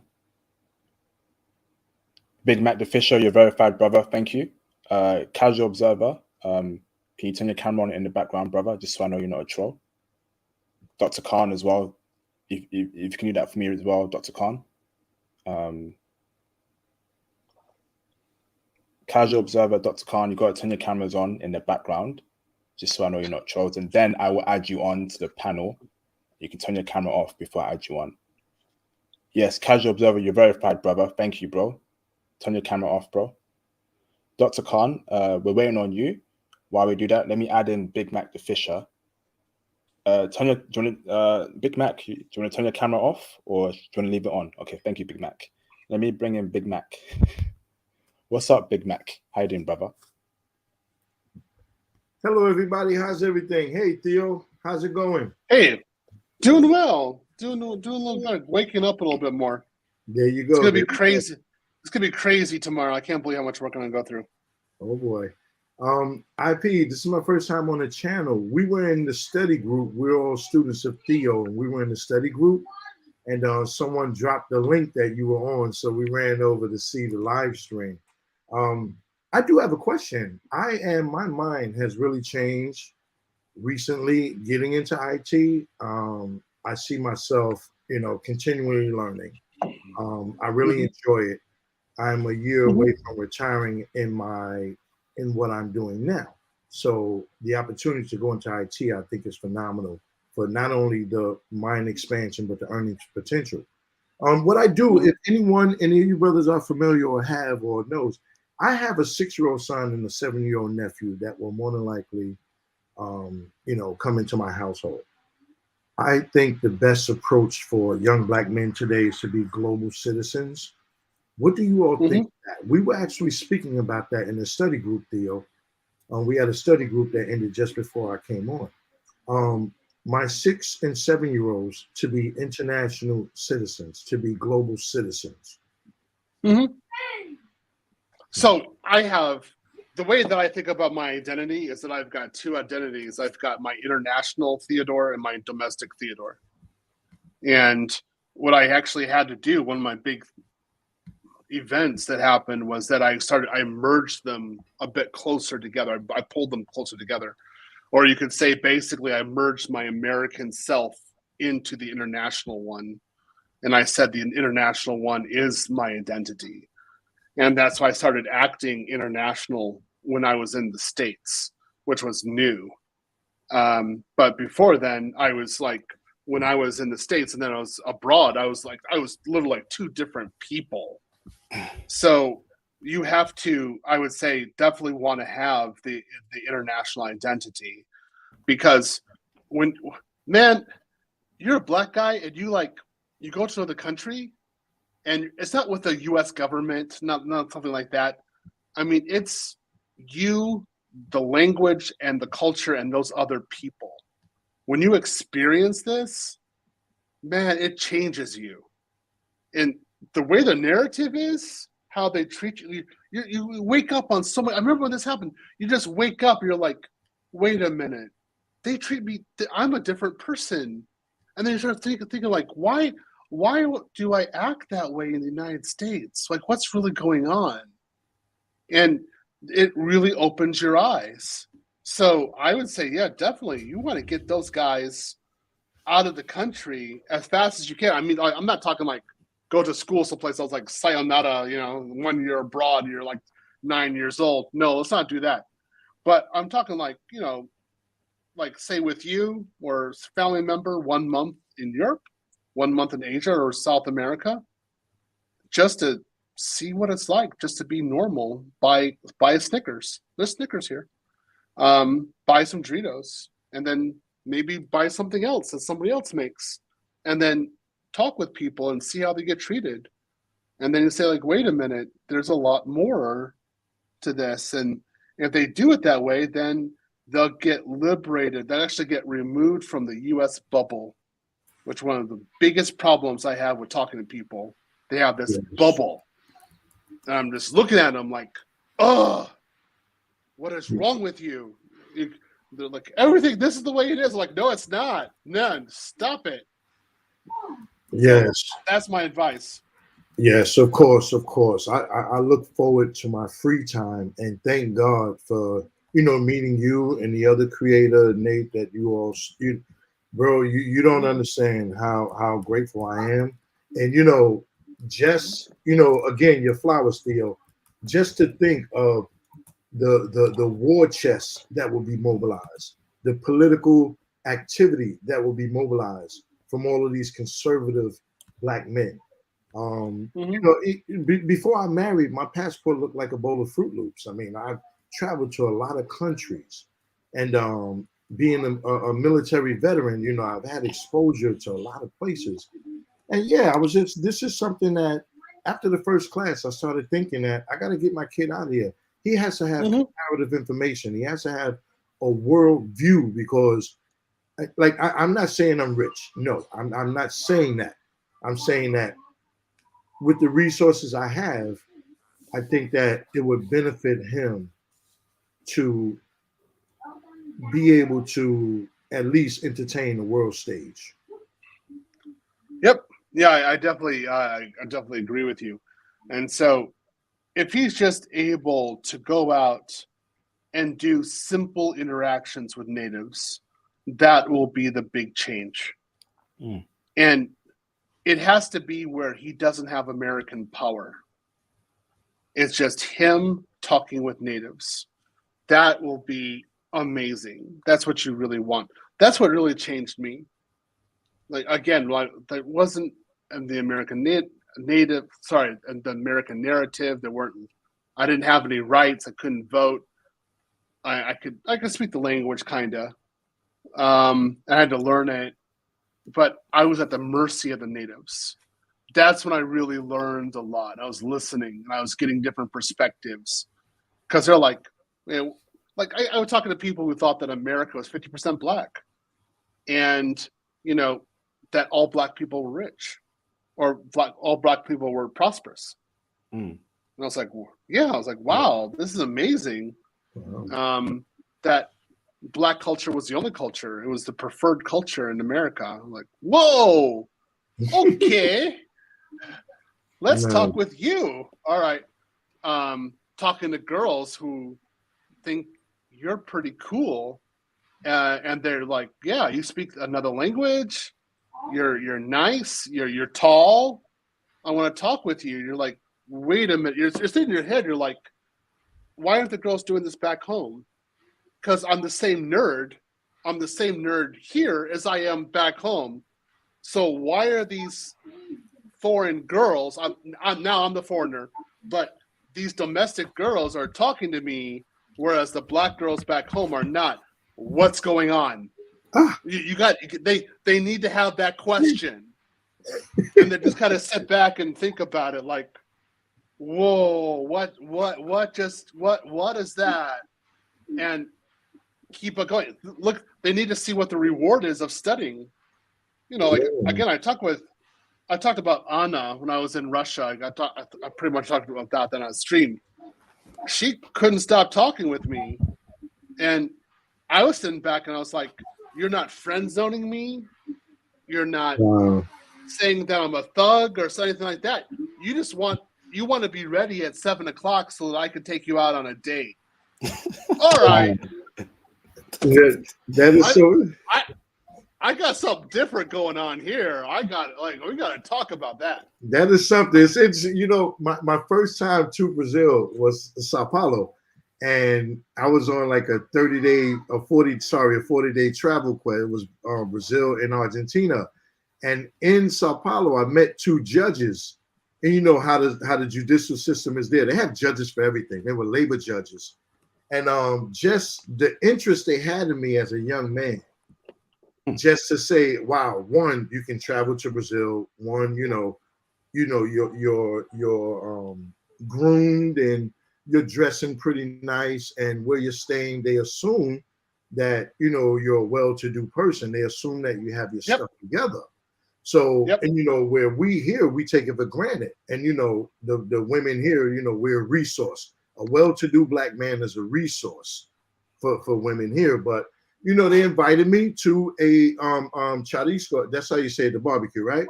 And it was the best time, the best travel time I had in my life. Yep. Best travel time I had in my life.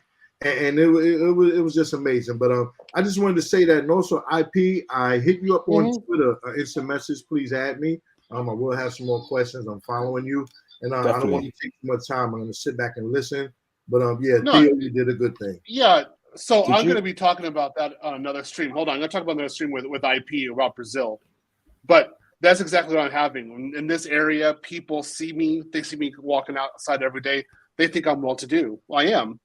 But they recognize it and they give the respect for it straight out. So I'm enjoying this. Thank you, Theo. And you're treated accordingly. And you're treated accordingly. You know, people understand when you're in different cultures and different parts of the world that, you know, I don't want to sound too snobby, but the way you've brought yourself into the stay, the restaurant you dine at, the hotel you're at, the way you look, the way you speak, the interest, the genuine interest you have in other people, that's something that, you know, it's not a mask, but it's something that people easily recognize. Yep. They recognize straight up. They see the effort. They see me being humble when I can't speak Portuguese properly, and I make jokes with them. I try to communicate. Genuine. I give tips all the time. People are really happy with that. I'm very nice about it. And they give the respect back, but it's not just respect. It's more like grandmothers coming out and saying, "This is my granddaughter. She's available," or mothers coming out and say, "This is my daughter. You want to talk with her?" Stuff like that. That's going on now. Yeah, they know. And then I'll tell you another time, but I did tell you about my good friend Mike, who married a Brazilian woman. I think I spoke with you about that, Theo. They vetted him. They vetted him. They were working people, and you're going to take my daughter out of here, out of this country. They check bank statements, work history. They vet. They want their daughters to be well off, but they do vet. They do vet. Yep.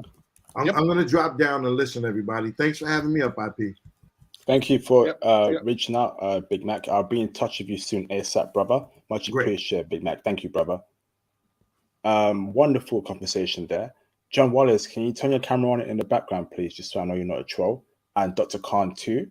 So while you brothers do that, let me add in, move your camera down, John Wallace. I think I know who you are. Nah, John, you're banned. John, you're not allowed in this channel no more, bro. Nah, you're banned. You were getting rude, disrespectful to me on Twitter, on the DMs as well. You're banned, bro. Nah, man. Get out of here. All right, let me bring in Casual Observer. What's up, brother? Hey, what's up? I'm doing good, brother. I was excited when I heard the Theo talking about the tech stuff. What Theo did by throwing the conference was really cool to see a lot of black men being introduced to the tech world. Right now at my local university, there are initiatives to train women to get into the tech industry. So there are programs for DevOps, for scripting, for learning Ruby and other simpler programming languages. And I've always wondered why it is that more black men aren't entering the tech space. It's straight out because there's no model for them to go to do this. This is my personal opinion. So so I'll just break it down. This is what I've seen so far. Black men have a little different way of learning, and you have to work with their method of learning. And if you don't, then you're going to miss a lot of talented people. And the system that's out there, it's either white or Asian, primarily, particularly for STEM. So you got people who are discouraged then from actually doing it. And then you've got the media. You have families. You have, let's just say some family members who are saying you can't do this, you can't do that, and are not giving the encouragement. And then you've got, as far as I'm concerned, you've got black men being driven out of families, so they're not there to give the proper encouragement to their black sons.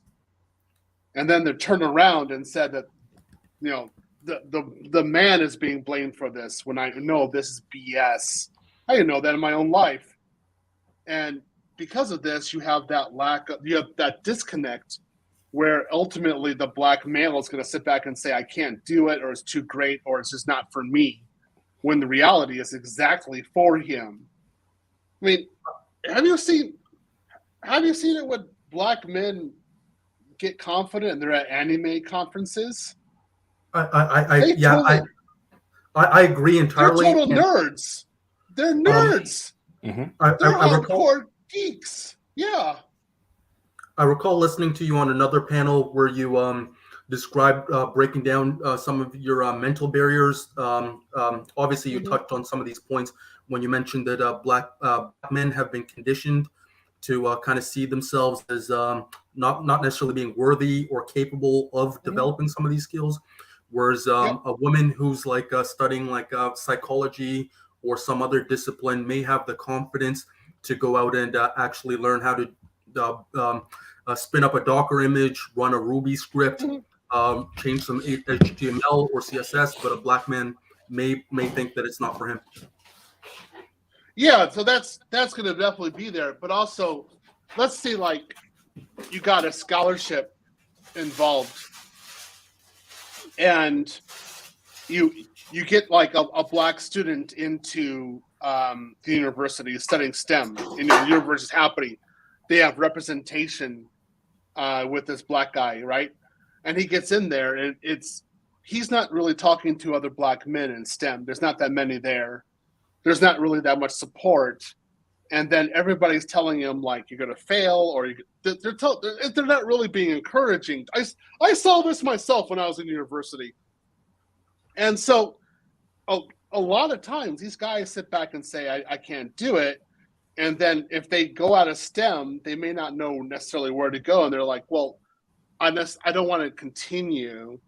Like nobody's teaching me the way I want to do things. I want to do things in a different way. But he's actually more creative than what the teachers can handle. So he ends up dropping out. And so when I was teaching, again, I taught black students in Japan. I've taught them in the United States. I sat back and I was like, you got to have a different learning method with them. And if you do, their creativity comes out and they're unstoppable. But if you look at the universities, the black females, they have plenty of support.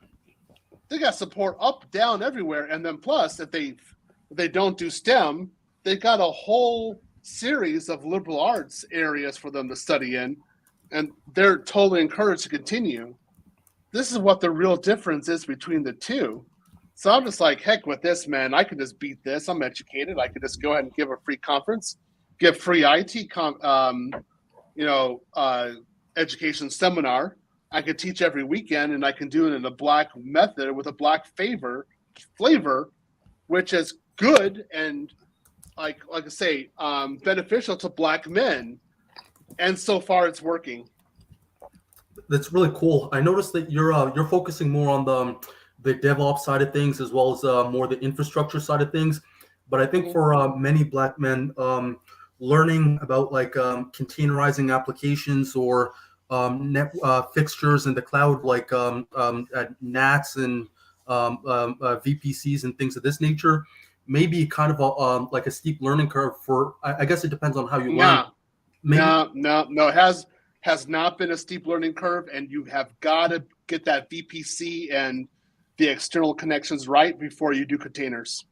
I say that relative to like maybe like you said about the creativity. Like obviously, I don't want to undermine what I said before about some black men having that internal doubt. But I think compared to like let's say getting started with like HTML, CSS, a modern. This is the problem. Let me go ahead and explain this.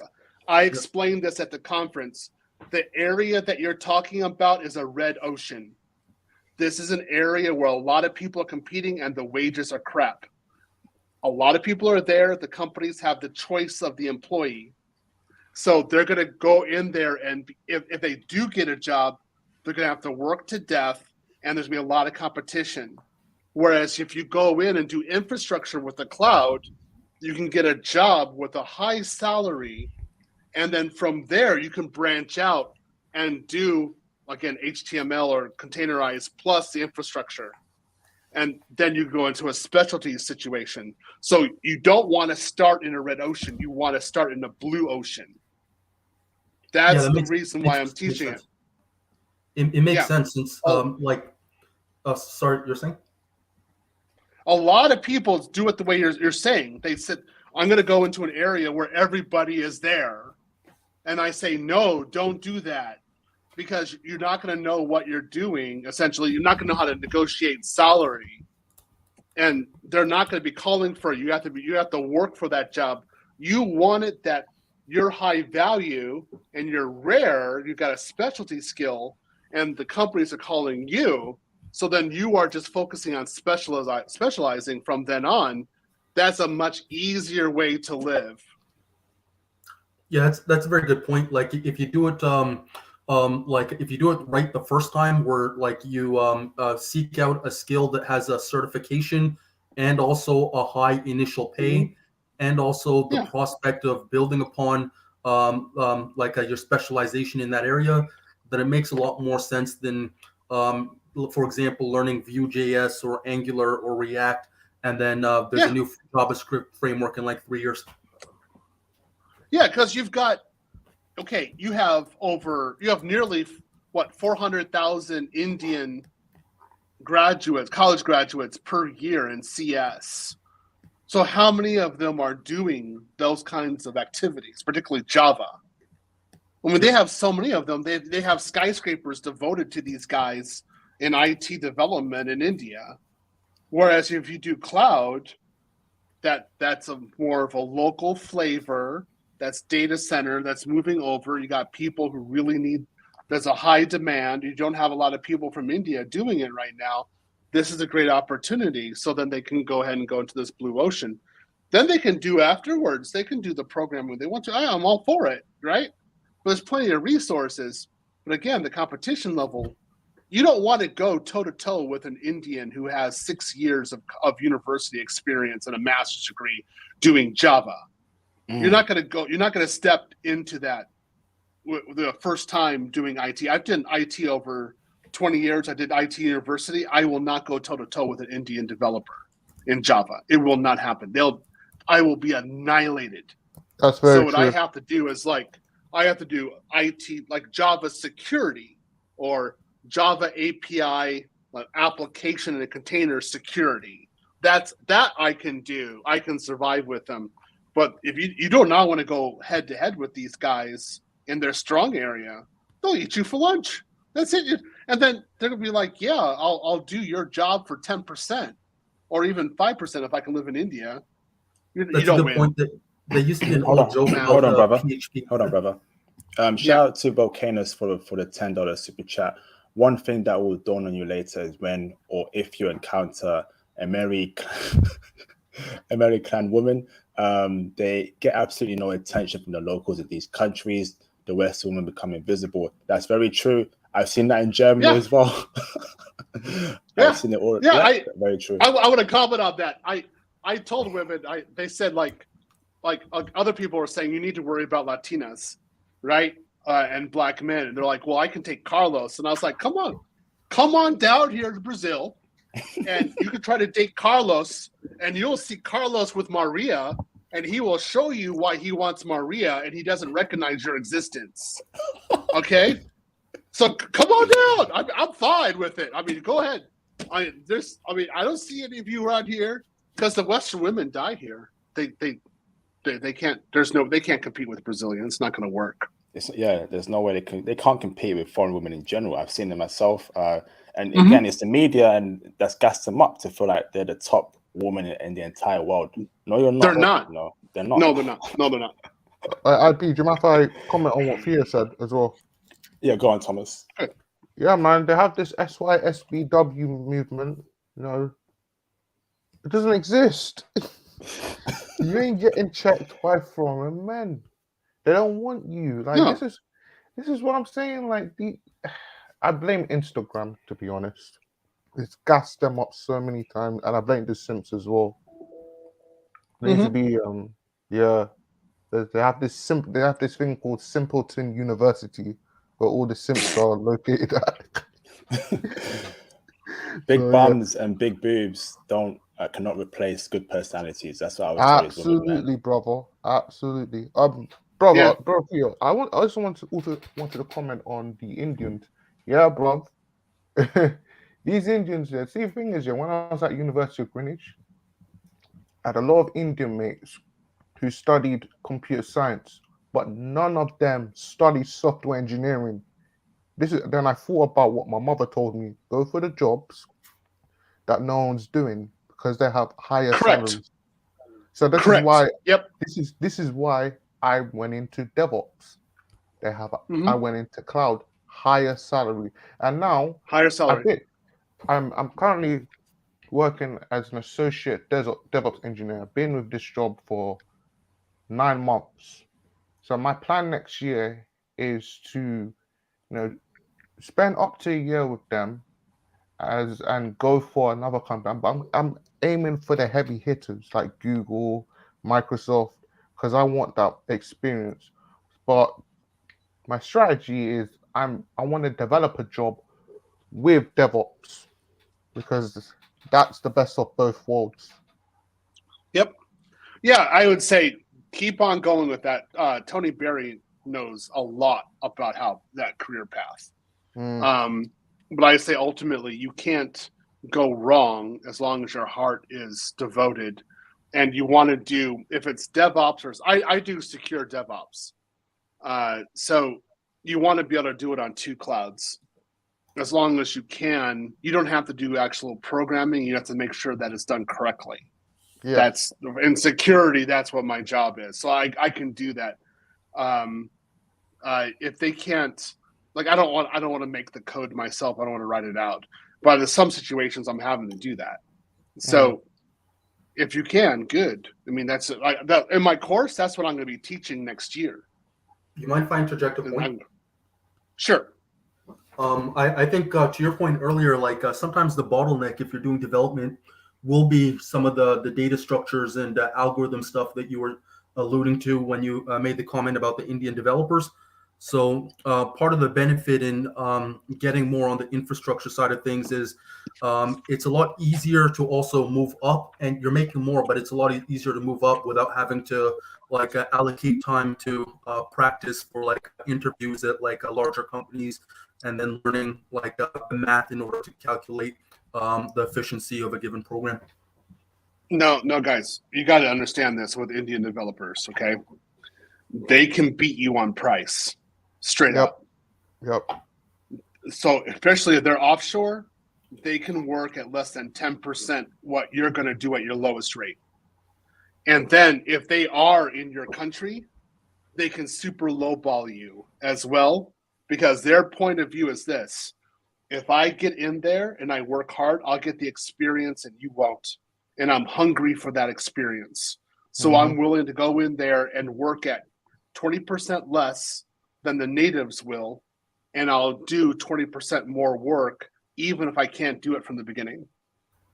And if you're going out against those guys, and if they have like a CS background, like they got a master's degree or a university degree on that, that is a very hard group to compete with. Whom to compete? You have to do some sort of value add, and if you're doing that from the beginning, that's a death sentence. They've got you, and I can't criticize them on this because I was like this in Japan. This is how I got good working in IT, because I also lowballed. I knew how to do this, so I have to look at their ambition and say, good for you guys. I mean, I cannot criticize it.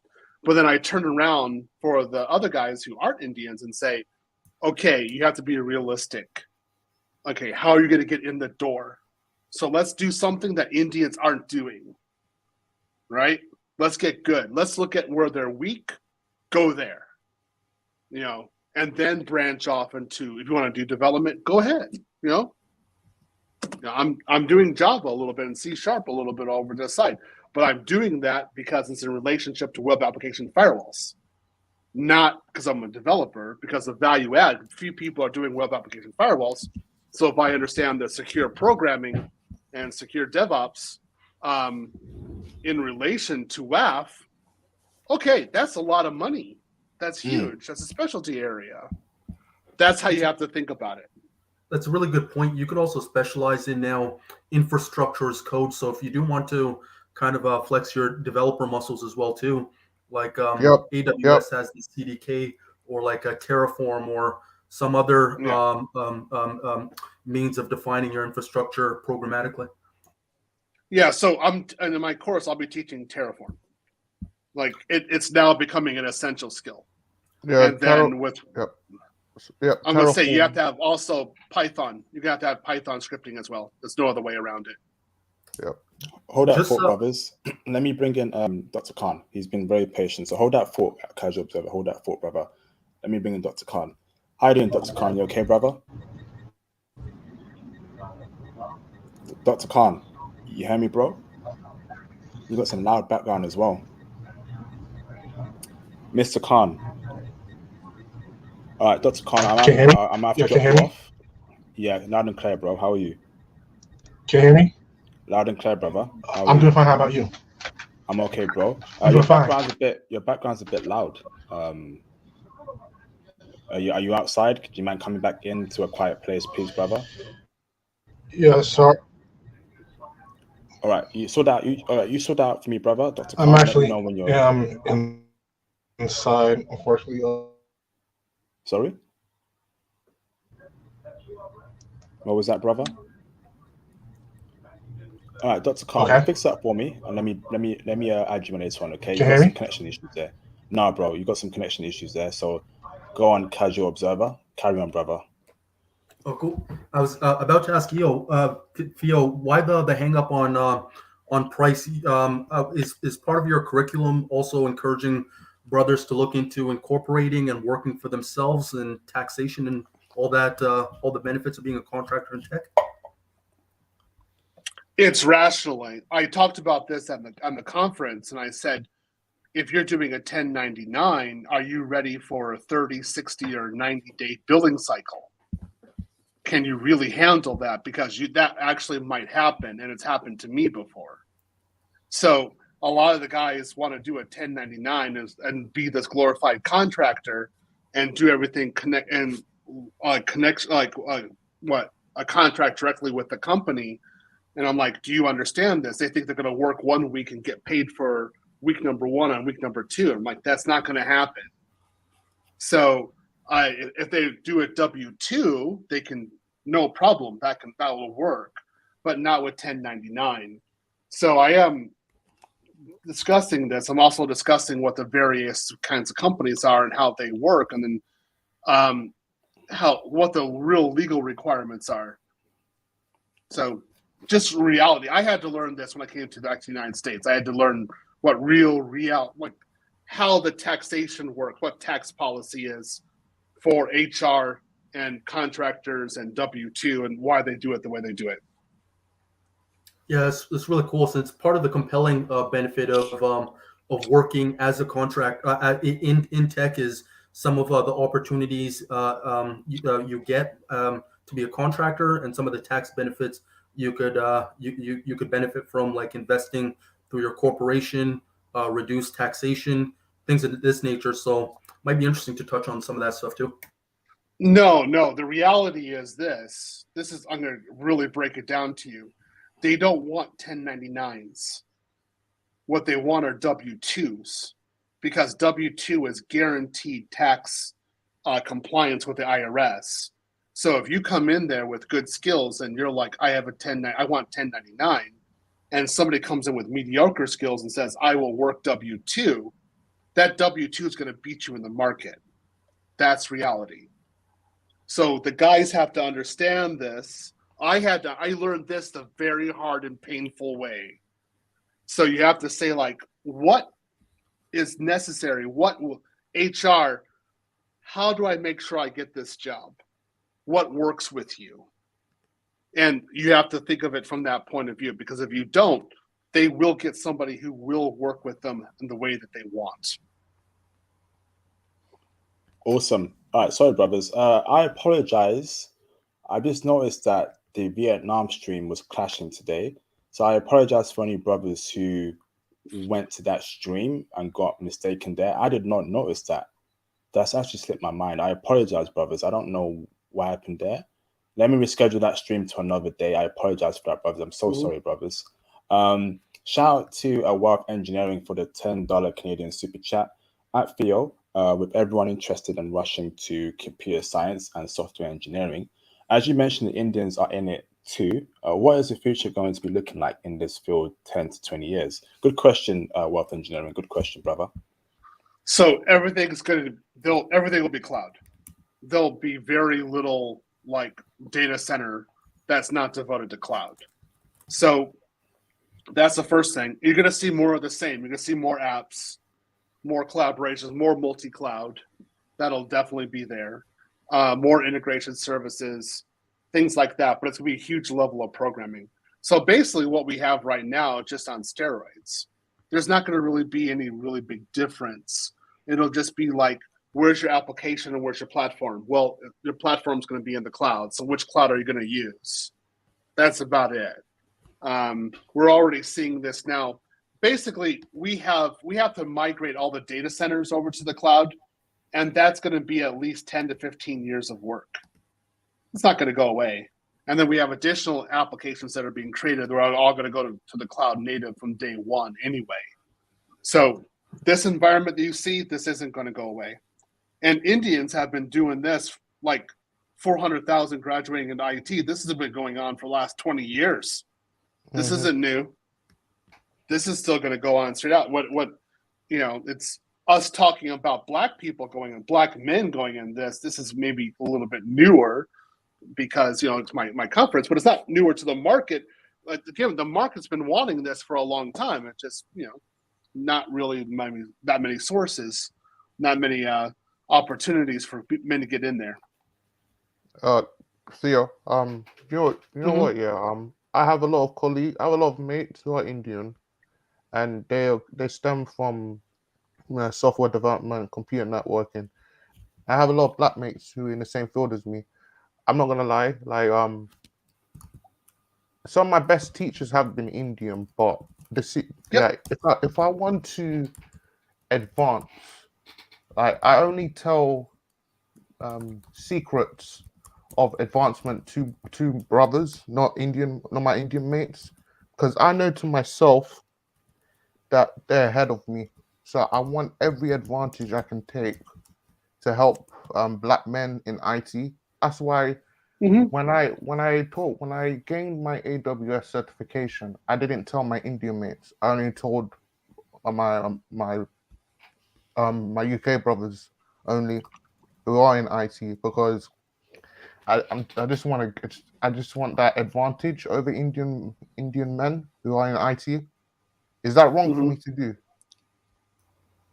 I can't say that's wrong for you to do. At least you're giving acknowledgement for what Indians have done. And the method that we have for software development right now is very much coming from India. Yeah, they have revolutionized it. They've made it much easier to actually make applications. So I'm not going to talk about it right now on this live stream, but just to say we have to give recognition to India.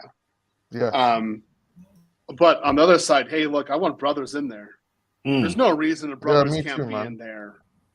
Yeah, I want a story about Indians. A lot of brothers, they kind of.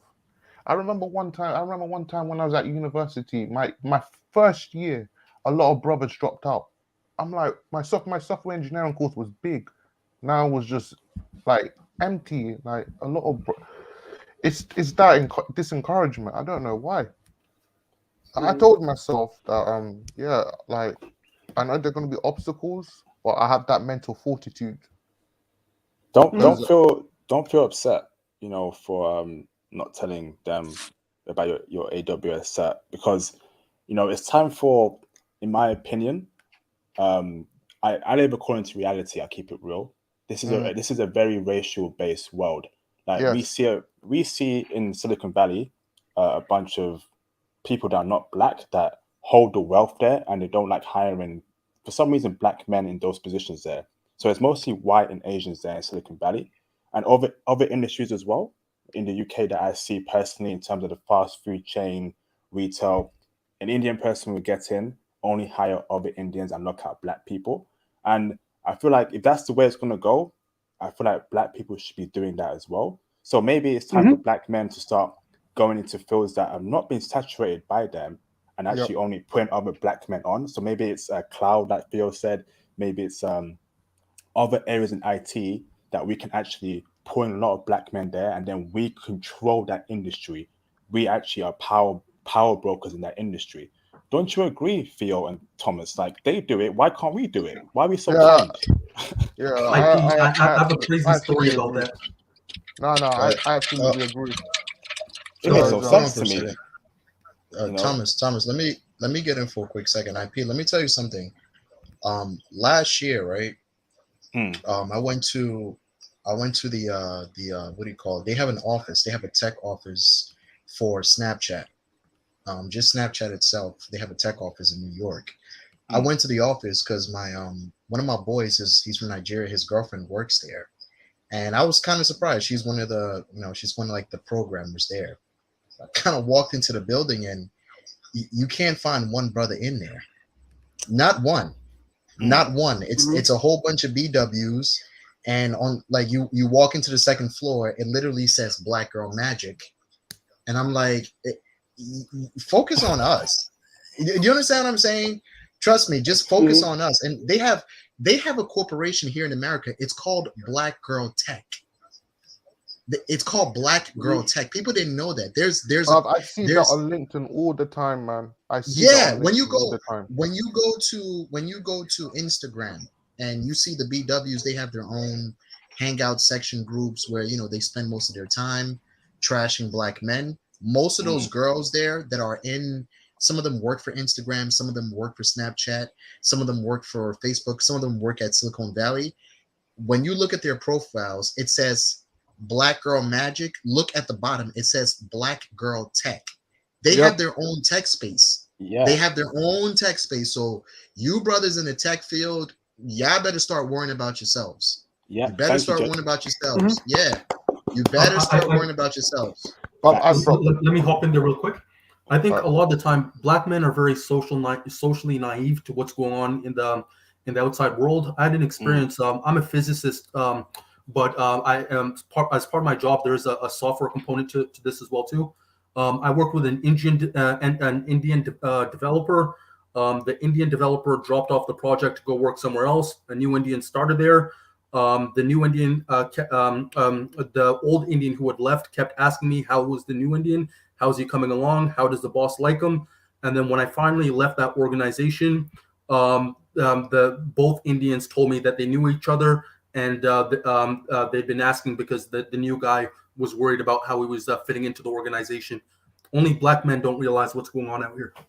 Thank you. And that's why whenever I work with a brother, I make sure that I support him in any way I can. If he's falling behind the trail, I will personally reach out to him after work. Let's work together. That's how we should be doing in these corporations, but because no one's looking out for us. They don't care about us. People, the way I see it in corporate America and corporate UK, there's a bunch of groups where they only help out each other, right? And unfortunately, BWs only help out other BWs. I've seen that as well personally. Indians only help out other Indians. Chinese help out other Chinese. And we're being locked out in a lot of industries here. So what I'm saying is, brothers, when you get the opportunity to rise in an organization, put on other brothers, man. It doesn't matter if it's junior or senior. Put them on, man. The week, hold on, Thomas. The week that Theo held his conference in Atlanta, that was the same week that the governor announced that there's going to be $850 that is going to be given directly to the BW starting in January. Every month from now on, there's going to be.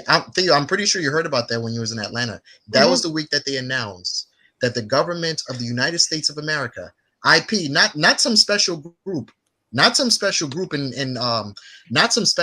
Asgard that Thanos visits from time to time.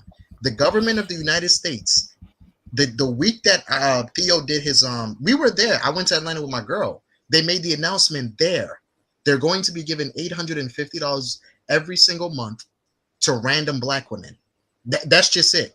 Random BWs.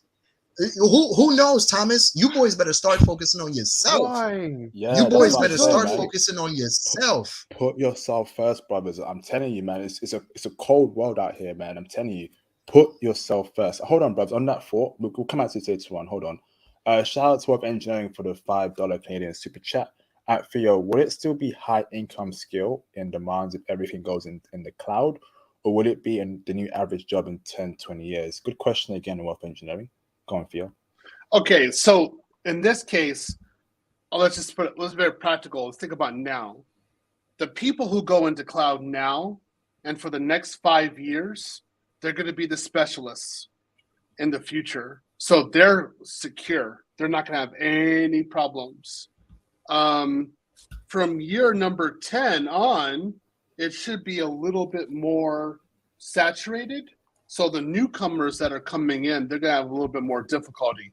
But you're not a newcomer. You're here now. You can go in and do it now. So that's why I say just run for it. Don't even worry about it. Yeah, do it now, brothers. Don't waste any time. Just do it. Take 1 hour of your day every day, 2022. First 6 months, go ham on the cloud, man. Let's get in early in these industries before we miss out on it. No cap. Shout out to you, Worth Engineering. Appreciate it, brother.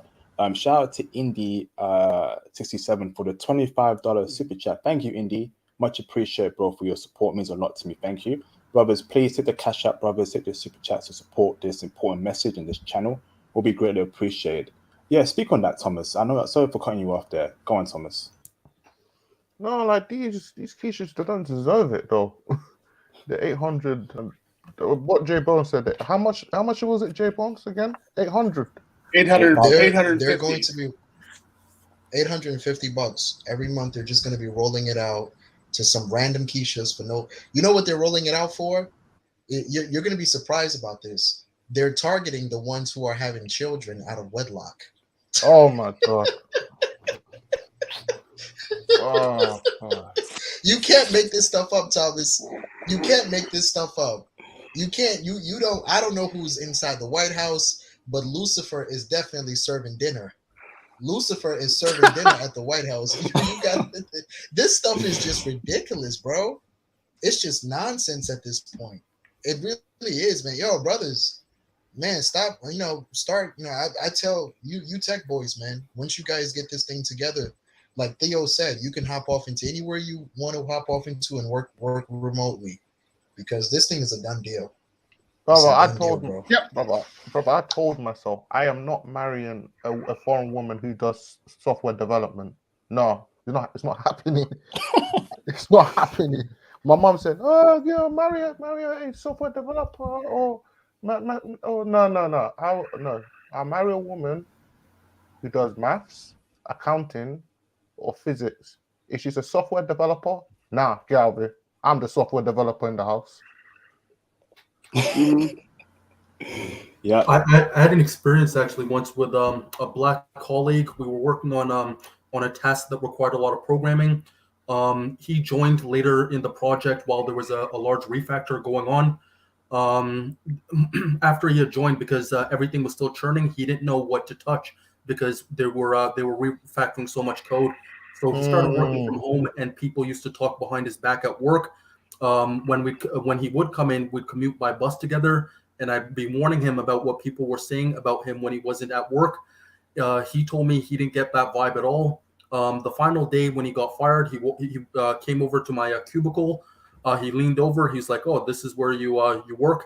Boss came in, called him over into the office, reamed him out. You could hear the boss reaming him out from under the door.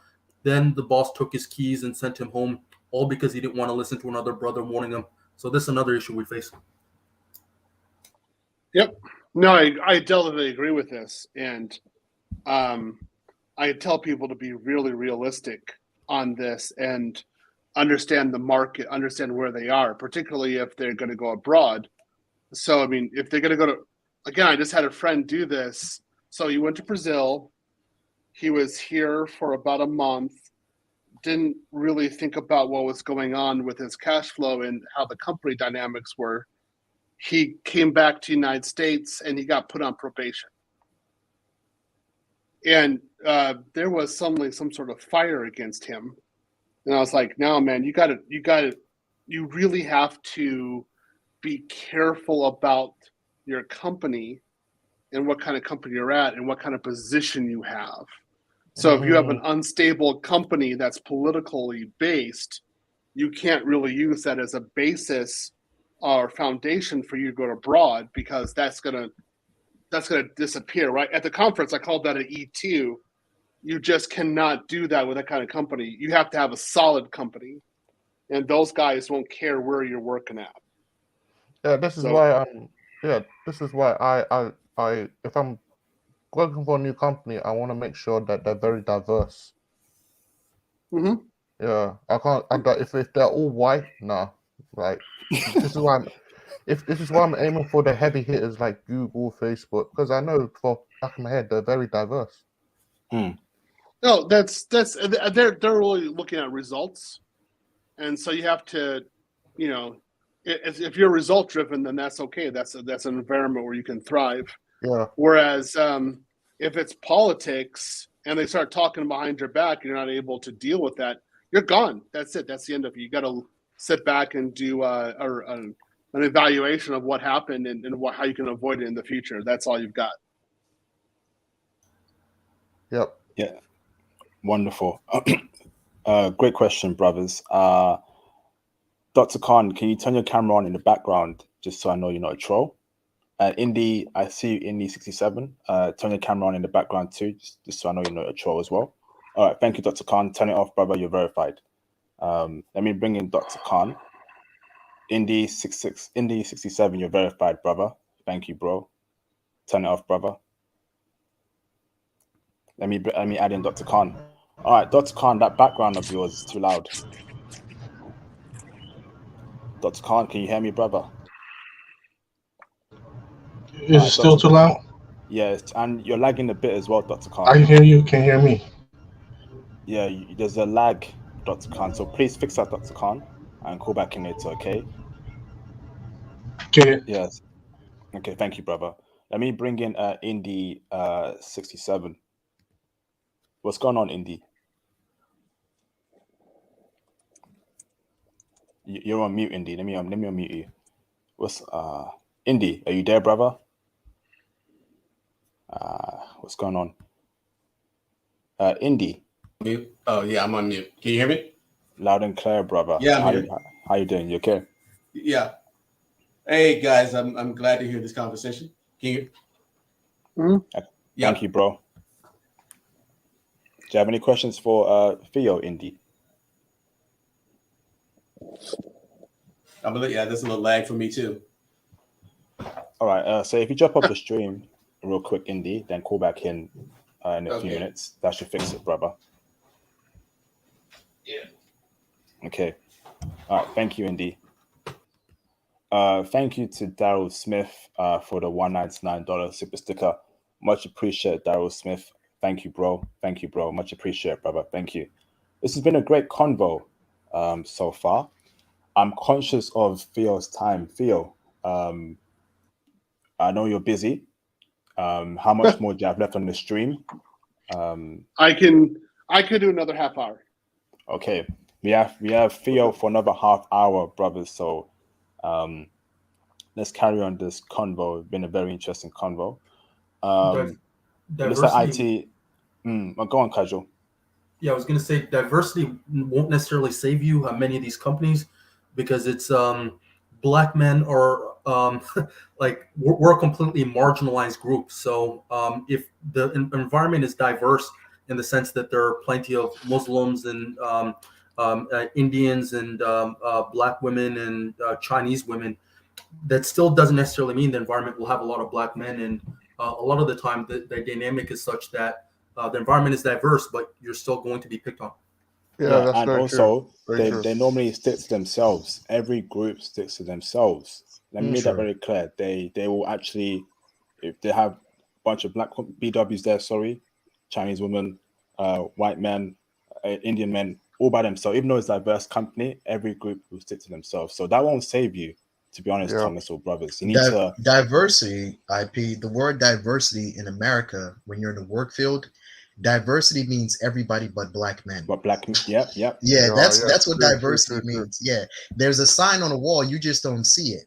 I can tell you. Let me tell you something, IP. When I worked at British Airways, the biggest problem I had, it's not the Indians, it's not the whites, it's not the Irish, it's not it's not the people from Thailand. The biggest problem I had when I was working there is the BWs. The Yeah. biggest problem I had, yes, diversity at any company means everybody but black men. When you walk through the door, you better understand, for you as a black male, you should be practicing self-preservation.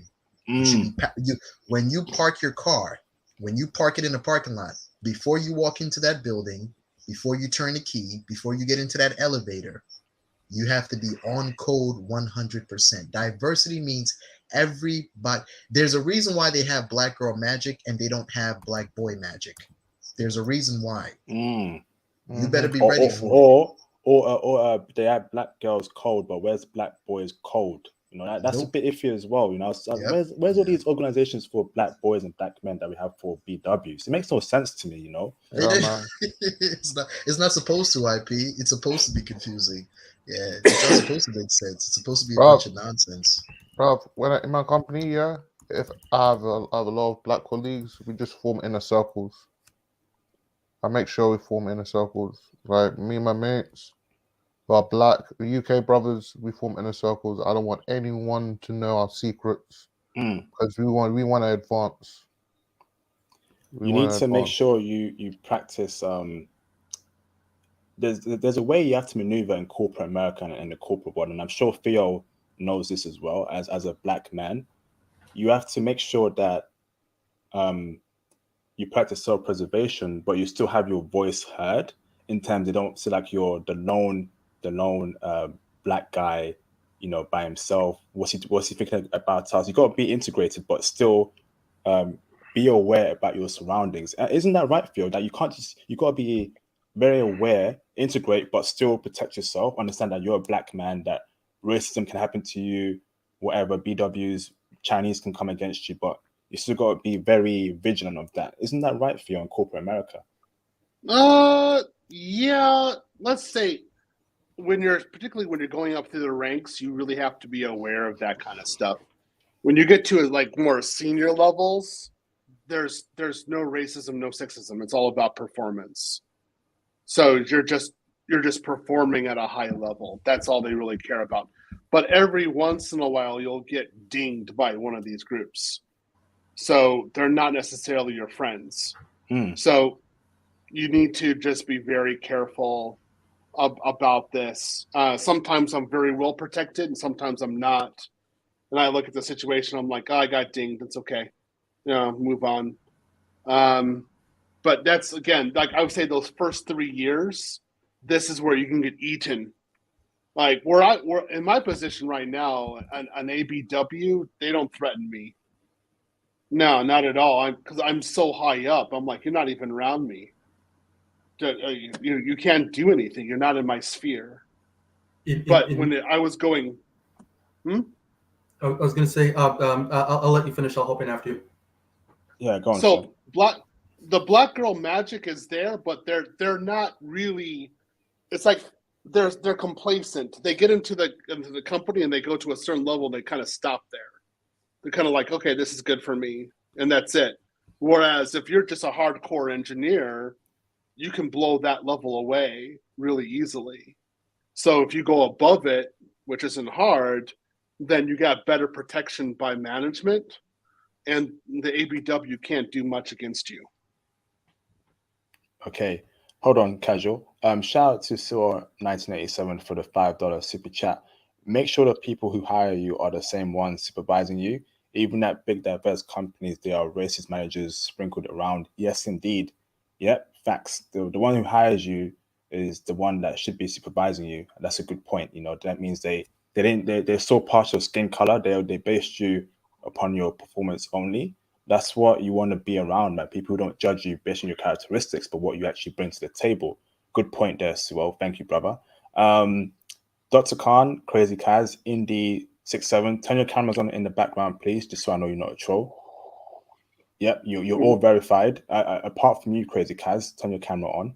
Indie67, let me bring you in. Turn your camera off, please, brother. Turn it off. I know who Crazy Kaz is. Hi guys, can you hear me now? Loud and clear, brother. Can you hear me? Thank you. Hey, I've been coding for 30 plus years. I started out with mainframes. I was in the Windows world. I worked on pretty much enterprise ERP systems. Everything you're saying about the whole situation about black men in this field is absolutely correct because I've been through it all. Everything you're talking about being sandbagged, screwed over, you name it, I have been there. I have seen it. Recently just went through the same thing with another Indian woman trying to sandbag me. I literally had to tell her partner that I don't work under the concept of fear. Because she's like, well, I'll tell this person. It's like, you go ahead. I have worked in the US government. I have worked in commercial. I have worked in private industry, and I build my own software. I encourage all brothers out there. The purpose of writing software is to eventually build your own. It's not about working for other people. We learn and we grow from that point of view, but we need to start building our own systems. Because the Elon Musk and all these other guys, how they got rich because they built their own systems. So take the knowledge that you have, and I've been trying to do this for 20 years, get with other brothers, and you literally have to sit down and say, hey, we need to build our own system. We need to get past all this distrust, all this fear, and sit down and utilize the tools that we have to build our own systems. And I'm talking about enterprise systems like things that what I call brick and mortar, your payment systems, your order entry systems, your inventory control system. That's how people made money. They didn't make money just on apps. They made money by building systems that other people used. So that's for my advice on this situation. And yet I've been dealing with the Indian and the Chinese and the other people's situation or racism for years. They have an expectation when they see us, they want to see one or two things. Are you the boy, or are you the guy who's going to stand up and fight? And that's basically what it is. They're going to test you to see whether or not you're going to be that boy. You're going to comply or be complicit, and you're going to turn on your own people. And I've seen people do it. And what's worse about them too is that the women are actually worse than the men. That's the worst part about them too. Yeah, the women will test you. Yeah, the women will test you more than the men actually. We have no group essence here. IP. That's the thing with black folks. There's barely any group essence. Technically we have no group essence. We have no group essence with the idea of between us and the BWs. There's definitely no group essence. Mm-hmm. But even sometimes with black men and other black men, you can barely feel it. You know, some dudes. I mean, IP. I've been at even since college. I've been at places. I've been at jobs where dudes would throw you under the bus for some vagina. Yes. They will. Yeah, yes. Black men will throw you under the bus for some vagina. Don't worry. White men will do it too, because white men will see another white woman like you, whether you acknowledging or being how you say what word I'm looking for, and whether you are listening to it or not. If they see that, they will definitely throw you on the bus and try to destroy you. I've been through it, so I'm speaking from experience. And my grandfather used to say, "I'm not telling you what I heard. I'm telling you what I know." I've seen all kind of madness in this field. The biggest thing is it's like from the history of, kind of give you guys a history. In the 1990s, when outsourcing first started in America, okay, IBM, Microsoft, Google, all those guys could have went to the black community and built up those people, our people, to be that workforce. They did not. They wanted those digital slaves. I don't care what anyone says. That's what it is. These people are digital slaves, because they become digital nomads in this country. They will go anywhere and work anywhere and just pack up and leave. Why? Because they can take their asses back to India or whatever country they came from when they're done. We don't have archery. let me bring up this point as well. I know swearing as well, brother. Indy, Oh, the please swear avoid words. Okay, swearing. I'll take that. Yeah, I'll excuse me on the swear words, but that's basically Let what me, they are. I have yeah, I have let me. people call me all the time. They're Mhm. like, "Oh, we want you to work for us." I'm like, and I refuse to work for them. There's several Indian companies I would not even talk to till this day. Let So me I come mean, in here Yeah, as well. yeah, I I agree think with you. I agree with you. Yeah, there's a good point yeah. there that Indy said, especially in relation to women liking you in the workplace. I don't know if someone can speak on it, particularly you, Theo and Thomas, for the UK side. But be very careful when a woman give you play in the workplace. I yes. make sure that I don't deal with women in the workplace, and if I get a sort of inkling that she may like me, I am cold as a MF. You know, good morning, Hmm. goodbye, and that's it. I don't speak to her about anything else because I know that when women are drawn to The you, American, other men my bad, get IP. jealous. Hold on, J Bones. Other men Yeah, get go ahead. jealous, right? And Yes. then they can throw you under the bus for some BS. They can group up against you. Women are a big cause of factors in brothers in these workplace, man. Especially if she's feeding you, especially if you're a brother that's got style, you do well. Women will be drawn to you. So be careful Hmm. about that, brothers. And Theo, was that your experience as well in corporate America? Before we go into other brothers to speak on that. Oh boy, you want the dark arts, don't you? So Yes. I talked about this at my conference, and I said basically you need, when you go into corporate, particularly corporate America, you need to say that you're married every time. You do not say that you're single, particularly as a black male. That's just the way it is, because then you set the standard. And it's like one of my friends said, he said, you don't crap where you eat. Yes. So at that point, you're like, I don't care. I don't want to care what the women say. I'm married. And then you're doing everything you can for the family. So then HR goes crazy over you. They're like, wow, you got a black man who's trying to help his family out. He's just here trying to be like a good father, trying to go against the narrative. So then you become a darling with them. And then if anybody tries to mess with you at all, you just say, I'm married. That's it. It's done. It's cold. That has been the most effective strategy that I've had in corporate America, and it works. Okay, thanks for that, Theo. Mind Go if I get on, in? casual. Okay, okay. Go on, Thomas, the casual observer. For me, yeah, like when it came to women, I'm telling you, man, I was as cold as ice. I didn't even give him any information about my personal life.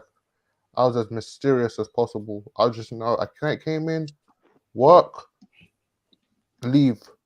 I come in, work, and leave. I don't talk to women. If it's just for a meeting, yeah, I'll talk to them. But anything personal, nope. I just keep it to myself. That's all. Mm-hmm. Mm-hmm. Yeah. That is Yep. wise advice. In Go my on, personal casual. experience, I'm fairly young, and also throughout university, I did amateur bodybuilding. So in my professional experience, flirtation has been fairly common from both older women and also at companies I've worked at, where the women were younger and good looking. I think a lot of the time, as black men, we're so naive to what irks other people. And one of the biggest no-nos for a black man is to be to be a sexual threat to the environment. So if you're physically imposing, if you're well dressed, if you're talking about, for example, I recently bought a home, I would never talk to my colleagues about buying a home. I would never talk to my colleagues about owning the home. It's just you have to know what they're thinking, and you have to compensate for what they're thinking. That's Yes. absolutely true. I've been Yeah. there, done that same thing. I don't tell people I study martial arts anymore because, like you said, the intimidation part. Um, I've actually had a manager literally walk up on me like he would do the Indians, and then when I walked back up on him, his buddy told him, "No, don't do that. He's not like them." So I literally had that experience. And this is a white manager, and to be honest, yeah, he's about to get his head removed because he was being disrespectful. Yeah. And that's the way they treated the Indians that we work with. You know, to be honest, this is how they treated those people. You know, they intimidate them, they talk to them in any kind of way, they disrespect them, And when they hired me, I guess he figured, well, you're going to be like all the other people. And I'm like, no, I'm not. You're not going to talk to me like that. And I explained to him, and no, I have a black belt in Kung Fu and we train to fight. You're not going to come up on me like that. So when you're in the corporate world, you really have to be careful what information you give these people about your personal life. Yeah. I heard you guys talking about like certifications and stuff. Yeah, you got to be careful about telling them about your educational goals. Yep. Because they will plot against you because of that. Never You know, tell and them. I know some people may not have gone through that, but I have seen this so many times in 30 plus years, watching these people move, especially when it comes to learning new technology. I have watched people tell me, I can't learn this and learn that. No, we want you to do this. I began in the 1980s and 1990s. I began buying my own equipment, buying my own software, and I will work on stuff at home. And I could barely get my brothers to actually do that stuff with me, you know, at the same time, to study with me and advance their skills. That was one thing that really frustrated the hell out of me over my career, is not getting other brothers to move with me the way I was moving. That was one of my biggest fears. But I'll let someone else talk. Let me go one to Crazy question, Cat. All right, go on, Thomas. Thomas. Brother Theo and Brother Indy, do you think there's a racial hierarchy in the corporate world? So, you know, whites are not number one, then Asians, then all the way to the bottom are blacks. Do you think there's a racial hierarchy? How can I put it? I'll let the brother speak first, and I'll tell you my experience. It's more situational in different environments. What I have, oh goodness gracious, I'm gonna be scared to say this. Right. What I have seen are Indians terraform entire environments. Yes. Oh God. Yeah. Yes. Yeah. That was just the point I'm about to get to. So basically, if the Indians have taken over a certain environment, it's a no-go. Go someplace else. That's it. And I've seen them. I at first I was thinking like they're just knocking out like black engineers. No, they were knocking out everyone who wasn't Indian. Yes. Yeah. That's just the way it is. And I was like, question, how much you guys know about Microsoft? One at a time, brothers. One at a time. So who wants to speak next? You know, let's go to one of the things. Indy, then J Bones after. Okay, let me say this. How much do you guys know about Microsoft? A lot. Okay, so when Microsoft began bringing Indians over, how do you view what the white employees here thought about that? They were intimidated. No, they treated them like crap, and like he just said, they used to be the worker bees. Now they're the managers, and they run the shop. Not only the Indians who work for Microsoft, it's the contracting companies who work and contract to Microsoft. Okay, you see how this funnel is going. So from those guys, they funneled their people into Microsoft. And the thing is, in our business, it's about knowledge. It is about understanding technology and experience. If you don't get the experience, it's hard to get the jobs. They make sure that their people get that experience, no matter how crappy they code, no matter how bad they are. They get the experience. You don't. True. Right. That's true. Yeah, very true. Yeah. And one of the things I wanted to remind, I don't know how because we got Thomas and IP here. They're on the UK side. There's a rule here in America, you know, it's added to the kind of like the not just the corporate system, but anywhere you work at. You can't fully have a company where everyone there is of the same ethnicity.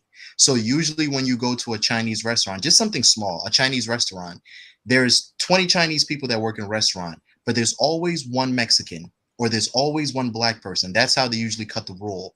Even in the corporate world, brothers, you might be that one Mexican, that one Chinese person. Still, if you're working around those Indians, they're going to find a way to stress your ass out. Excuse my language, IP. Yes. But they will find, they know that there is a rule that is written into the United States Constitution justice system that you cannot, IP cannot start a whole company, hire me, Theo, Thomas Demenham, Joshua Epps, and Tony Berry. He can't do that. If he does do it, he has to hire some guy from Sri Lanka and add him to the mix. But what happens is that with the here in America, those Indians or those Chinese or any other ethnicity group, they will find a way to stress you out so much that you will quit the job. So when anything comes up, they'll say, hey, we didn't tell you to quit the job. You quit by yourself. So Yes. you can't sue us. Yes. You can't do nothing. And the It's most you, important not thing, me. IP, is not. Yeah, exactly. It's like when a girl's breaking up with you, baby. It's not. It's not you. It's me. No, it's you. No, it's definitely you. I'm trying to get rid of you. I'm trying to find some poison so I can slip it into your tea real quick. That's what I'm trying to do. And Oh one of the man. most important things, one of the most important things Theo said, that's what I was going to say before. Yeah, The workspace with women, do not do anything with the women at the workspace because of one simple thing. You don't defecate where you eat. You never defecate where you eat. It's money comes first. You do the best that you can so your name doesn't end up in HR. Once your name starts floating around in HR, brother, you better turn on that Uber Eats app and start driving. Yep. Yeah. I agree. Yep. Anyone else could get away with actually dating on the workplace. It's black men that are the sexual threat. I remember at a particular white workplace, there was a white dude whose father was the head of IT, so provisioning the actual hardware, and he was free to hit on the Asian women working in the call center part of the tech company. He was free to talk to the Chinese girls, but had I been actively pursuing those Chinese girls, then there would have been an issue. Yeah. Yeah. All right. Let me go to Crazy Kaz. Crazy Kaz, are you there, brother? Yeah, I'm here. I've been hearing everything, and so far, there's been a lot of good information from all sides. And, you know, I'm in Theo's class, and I also attended the conference. You know, quick side note, the conference was enjoyable. It was amazing. Learned a lot of information at the age I'm in. So I'm really appreciated that, you know, the time I'm being on that little conference. But, you know, back to the point, yeah, like all this information I'm learning about the IT workspace, I'm really am appreciating, and I'm learning, you know, it's no matter where you go, because some people think in IT is a safe haven. While it can, most people need to realize there's problems in anywhere you go, especially as a black man, especially as being a minority in that company. So I'm just taking it as, you know, caution, other than like, you know, relaxing in this, like just always keep your head up and always have caution wherever you go, you know, for your own sake. That's basically what I'm just trying to say. You're entirely correct on this. You just have to manage perception from day one. So this is one of the reasons why I like working remote. I've noticed that the jobs where I work remote, I work a lot longer than I do if I'm on site. And it's because I'm black on site. You know, they're seeing it. They're actually seeing what I'm how I'm acting. Whereas on remote, I'm just, you know, just produce. Oh, you produced again. You produce again. Thank you, Theo. That's it. We're done. And it's easier. So you don't have the politics. Because also, if you're just doing like IT, like I am, the ABW won't know that you're in the corporation. She can't do anything, which is great for you. So then if you're make sure you're the HR darling. I don't know how many times what you're saying before, like I don't know how many times I wasn't just the only black person. I was the only freaking American in the group. And I'm just sitting there looking at this like, this is a BS. Like, how the heck this happened? Like, you guys are all H1B1s. Like, for heaven's sakes. And I was like, no, but I could get a brother doing this job. I can just train somebody up to do it. So I looked at it, I was like, this is, man, I know this is BS, man. I know what you guys are doing. They're always trying to, like, set you off. Yeah. Cheap labor. Yeah, that's it. Because the guys I worked with in the 90s, they were making $60,000 a year. All of them in the same apartment. And on the project I'm the architect on, and I'm like, I need to bring some people on. They're like, no. I was like, well, we need some Americans on this project. They're like, no. I said, I got 4 or 5 brothers I know who are out of a job right now who can work on this project. You know, like, no, we're gonna hire the Indians. Now I'm teaching these guys how to. Yeah, no, I'm teaching these guys how to code. It's not just the code. How can I say this in coding? It's not just writing code. It's understanding how to write good code. I'm teaching these guys architecture, design, frameworks, and I'm going like, I'm teaching them, but I'm not teaching my own. I stopped teaching other people because I've been trying to teach my own people the stuff that I've learned. And it's been hard as hell. brother. When I have technical issues, I phone my uncle because my uncle's a senior software developer. Any issue I have, I go to him because I don't want to show any vulnerability at all. That's good. That's good, Thomas. Yes, I that's like good. that too. Yeah, you reach out to somebody who is more than close to you. And I know the tech, I'm not a tech guy, but I know the tech space is very rough for you. If you boys want to know how crazy this is, I know you tech guys, you heard about this. A week before Christmas, Vishal Garg, the tech mogul, he fired 1,000 employees on Zoom. Yes. Turned around and went to sleep. He turned around and went to sleep like nothing even happened. Dude was like, all right, I'll see you boys later. Have fun at the unemployment line. What? Bro, it's almost Christmas. I ain't got no money. Okay, whatever. Did you look at his face when he did it? Guys, I'll be honest with you. Did you look at his face when he did it? He acted like nothing was even happening. He acted No, like Santa Claus was like nothing was he even acted like happening. He was stepping on a roach. To be honest, Exactly. He acted like he was stepping on a roach. I light up again. You mind if I hop in real quick? Yeah, go ahead. Go ahead, Casual. Hold on, brothers. Let me read a couple super chats real quick. Hold on, brothers. Shout out to Suo987 for the $5 super chat. Guys, when you get these 6-figure jobs, learn skills that you can build a business with. Correct?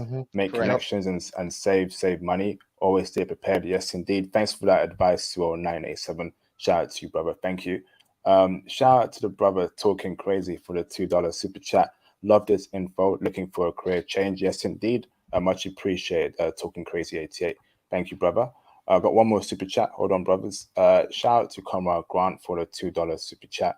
Hello, IP. The brothers are dropping straight gems. Hello to you too, Comrade Grant. Yes, indeed. A lot of intelligent brothers on this space. Thank you, Comrade Grant. Yeah, carry on, Casual Observer. Go on, bro. What I want to say is to the black men listening, don't take everything I've said as scripture. I've had Indian developers offer me good jobs at companies once they've left if the pay was better. I've had white dudes offer me opportunities to do some contracting work on the side. At work, I tend to be more the black guy who goes out to eat with people when folks are going out to lunch. Or I befriend my my colleagues so that I'm going to barbecues and things of that nature. It's a delicate dance. You have to be aware that racism doesn't necessarily mean that you avoid people. Often that's going to cause more problems than actually it's going to solve. It just means you have to know when it's time to leave the lunch table, when the environment's getting a little bit hostile.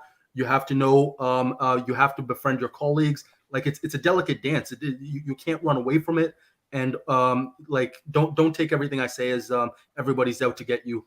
Use some common sense. Well, you're right, but this industry has turned into the dance of dragons. I'm being honest.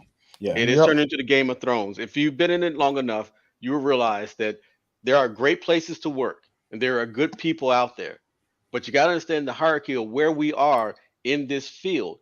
A black man created the IBM PC, guys. And I had another white guy sit there and try to tell me that this guy was trash, literally to my face, while I was working at the Department of, not Defense, but the U.S. Department of, what is that? I hate the name of it. It's like the Nazis. Department of Homeland Security. We're sitting across from each other, and he's literally telling me that this guy was trash. Or he couldn't be this or this guy's pimple. I'm like, but dude, he's the one who's noted as the one who created the IBM PC. So why should I listen to anything you have to say? But this is the kind of environment that you can walk into and you don't know it until you're there. So it's not everybody, but unfortunately, it's a lot of bodies. It's a lot of bodies out there, and you just don't know who's going to flip on you on what kind of day. But sorry, I'm but just go ahead. like, how you gonna fire over? How many people did that CEO fire? 800 people. Oh my god. Yeah. Nah, man. I can never do that. Yeah. And he was just sitting there. Yeah, he was just sitting there looking like the Joker after having dinner with Batman. I'll see you guys next year. What? That was evil nonsense. That was some evil stuff, man. Those people have no soul. I'm telling you, I've worked with some Indian people, bro. I used to think that Asians were socially awkward, but I was like, damn, boy, y'all took it to the next level. Because the worst thing about being around them too is that when they are around black men, they always want to challenge you because they have a short man complex. They have those Asian short man complex, so they always want to challenge you to see how tough you are. Oh, you gonna find out how tough I am. Wait till we get to the parking lot at 3 o'clock. You gonna find Exactly, fam. Come to out. the Yeah, you gonna find out how tough I am. Exactly, man. We'll be in the parking lot at 3 o'clock. Yeah, I used to do like I do certain things like that. IP. Let me tell you something. When I first started interning, right, and it was my girlfriend that told me this ahead of time. When I first started interning, she told me, she said, James, when you get to the UN building, there's a lot of Indian people that work there. Always park in the back.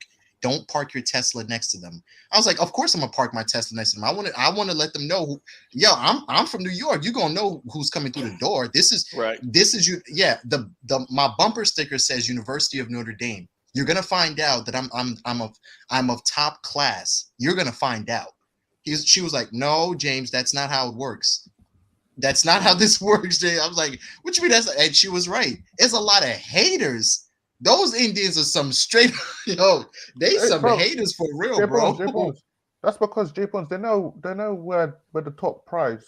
They know black men. Yeah, when women see black men, they see masculinity. There's nothing more scary, Thomas. There's nothing more scary than black men who are intelligent. There's nothing more scary in this world. Exactly. Yes, the famous Elijah Muhammad said the most dangerous Negro in the world is a black man with a library card. A black man with a library card can turn this thing upside down.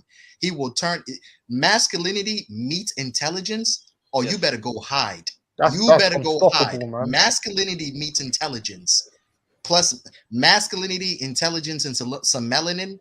Oh, you need to call 911. You about to have a problem.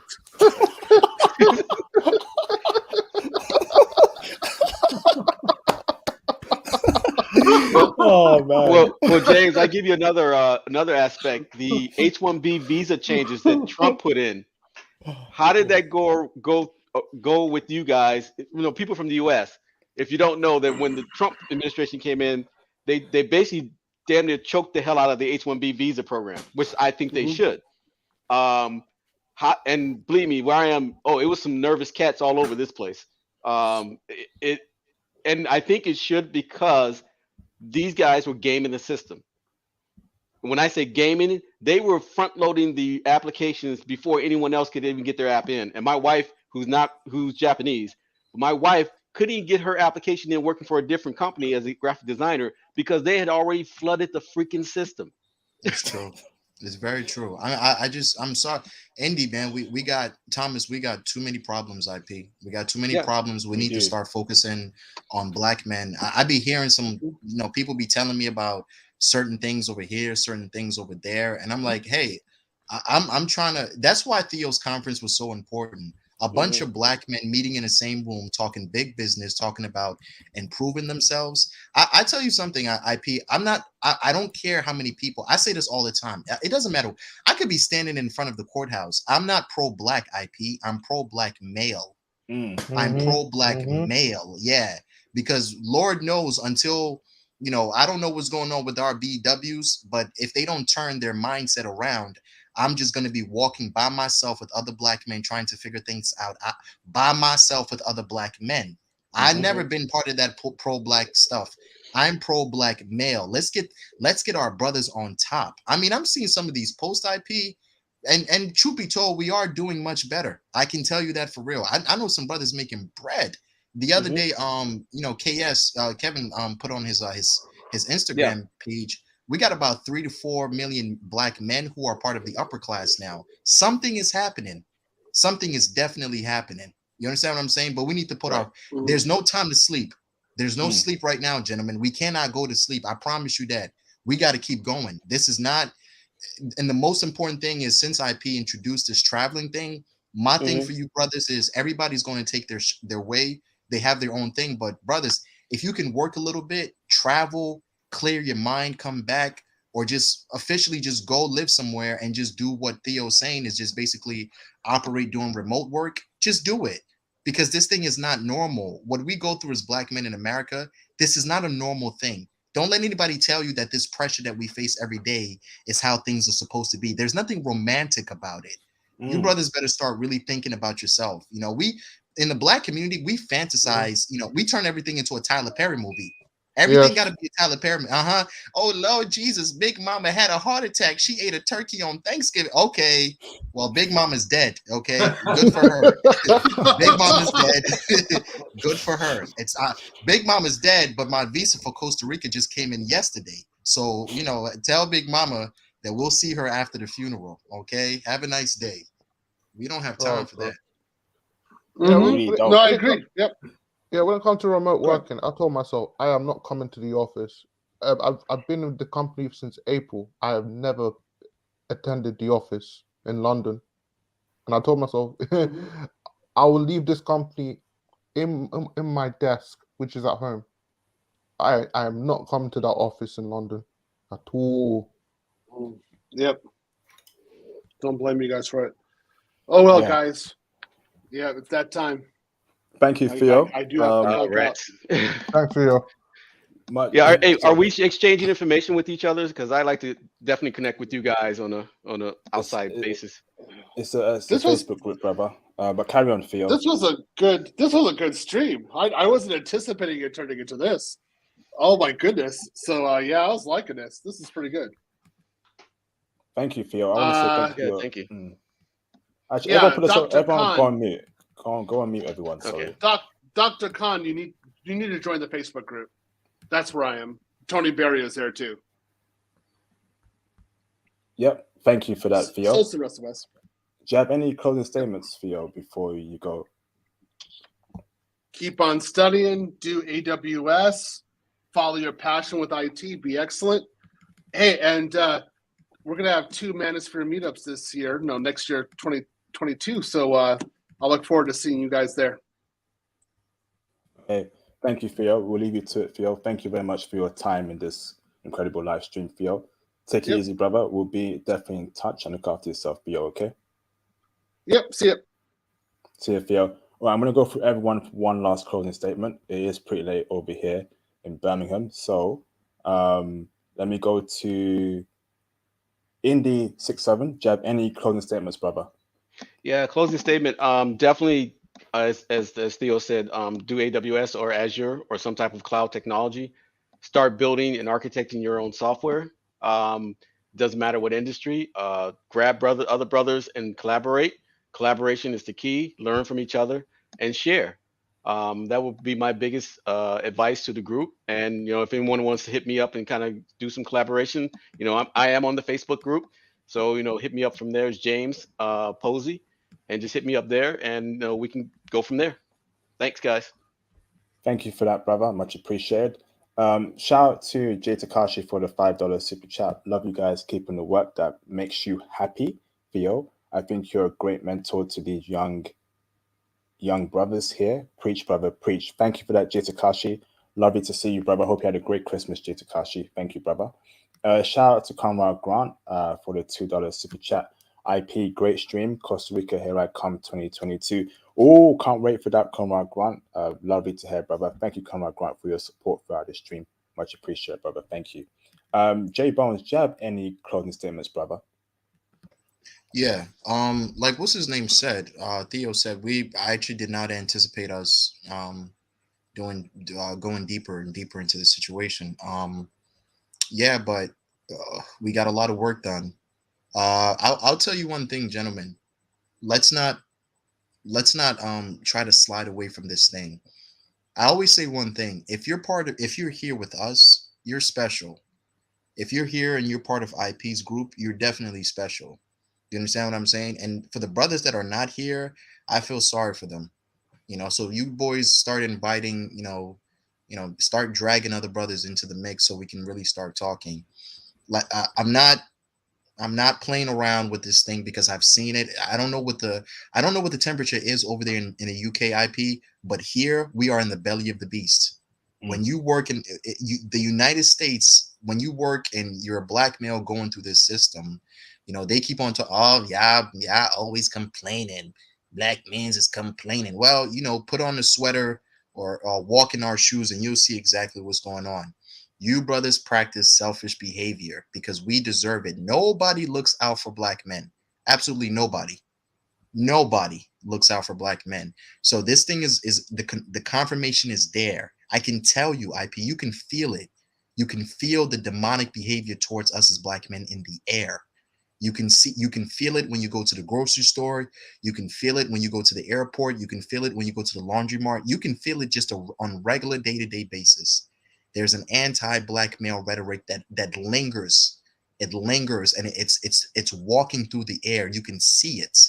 So you brothers practice it. Practice ruthless behavior to protect yourself, protect your money, protect your happiness. You better practice it. Practice it. Practice it on a daily. Practice it in the dark. Like Michael Jordan said, I practice in the dark, so when the lights came on, I shine like a bright one. So you boys practice it 100%. Take good care of yourself. And, like Theo said, from time to time, if you boys get 5 days off, 2-3 days off, man, like I'd always say, hop on, what's his name? Hop on one of these apps, buy yourself a ticket, go to Costa Rica, go to Colombia, go to DR, go somewhere really quickly, turn around, come back, clear your mind.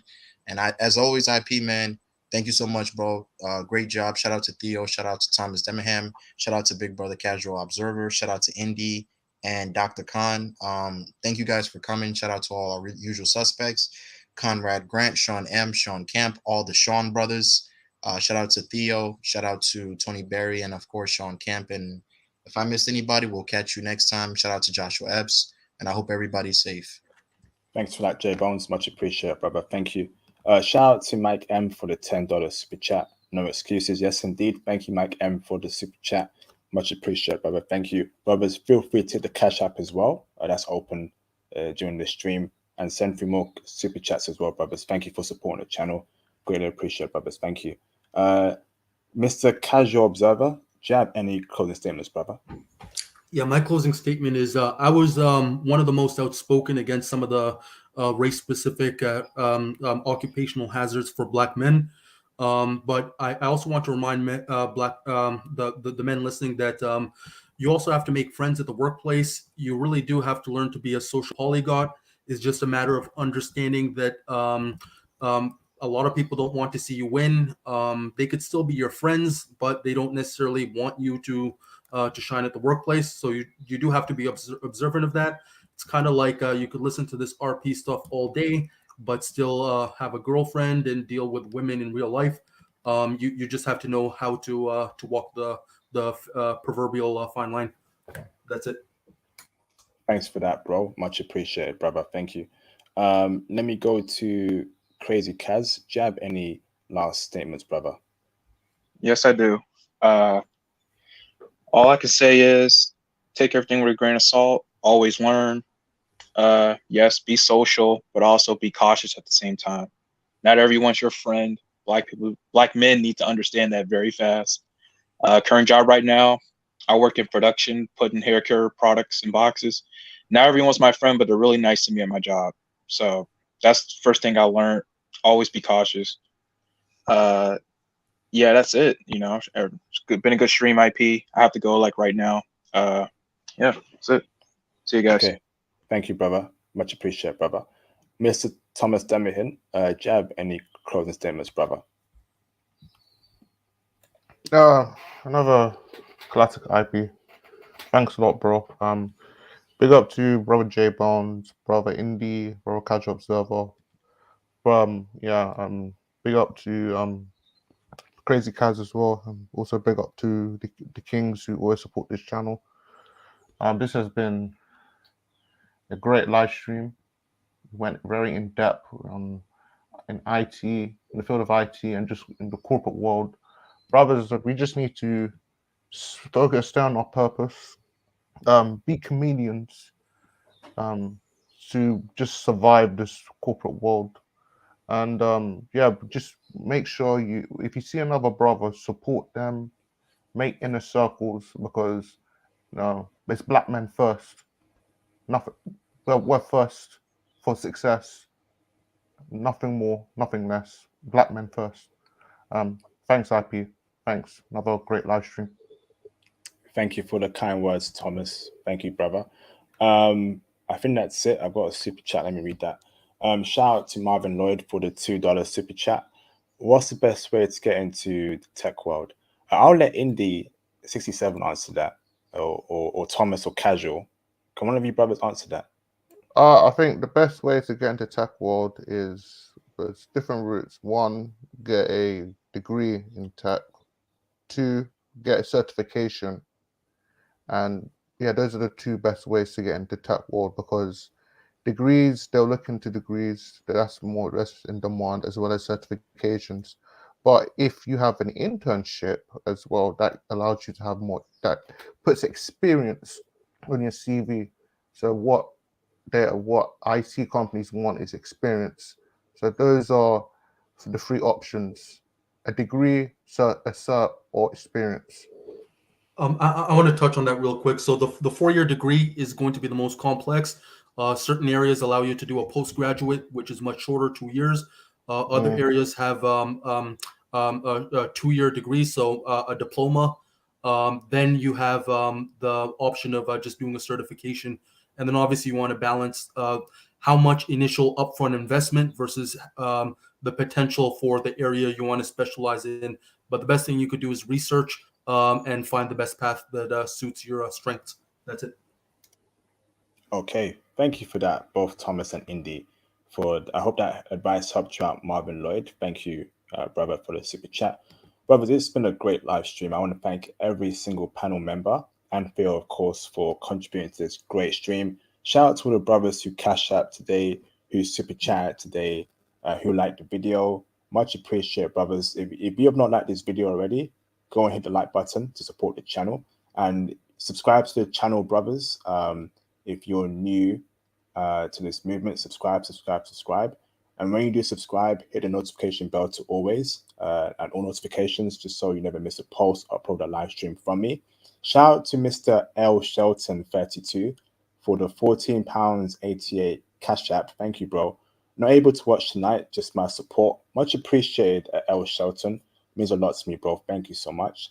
So, brothers, as the year is winding down, we're gonna have 1 or 2 more streams before the year ends.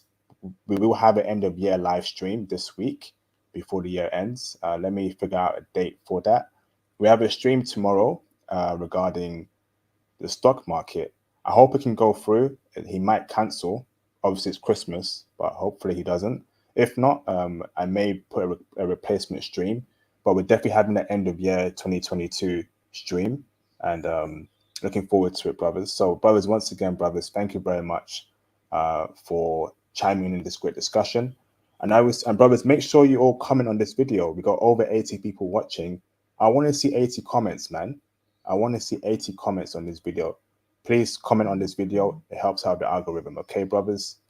Shout out to Chief Paper Chaser for the £14.88 cash app. Shout out IP, Theo, and the usual suspects. Classic. Thank you for that, Chief Paper Chaser. Much appreciated, brother. Thank you so much for supporting the channel. All right, brothers. I will see you, brothers, on the next stream. Look after yourself, brothers, okay? International passport out. And make sure you comment, brothers. Comment on this video. Thank you, brothers. Peace out, brothers.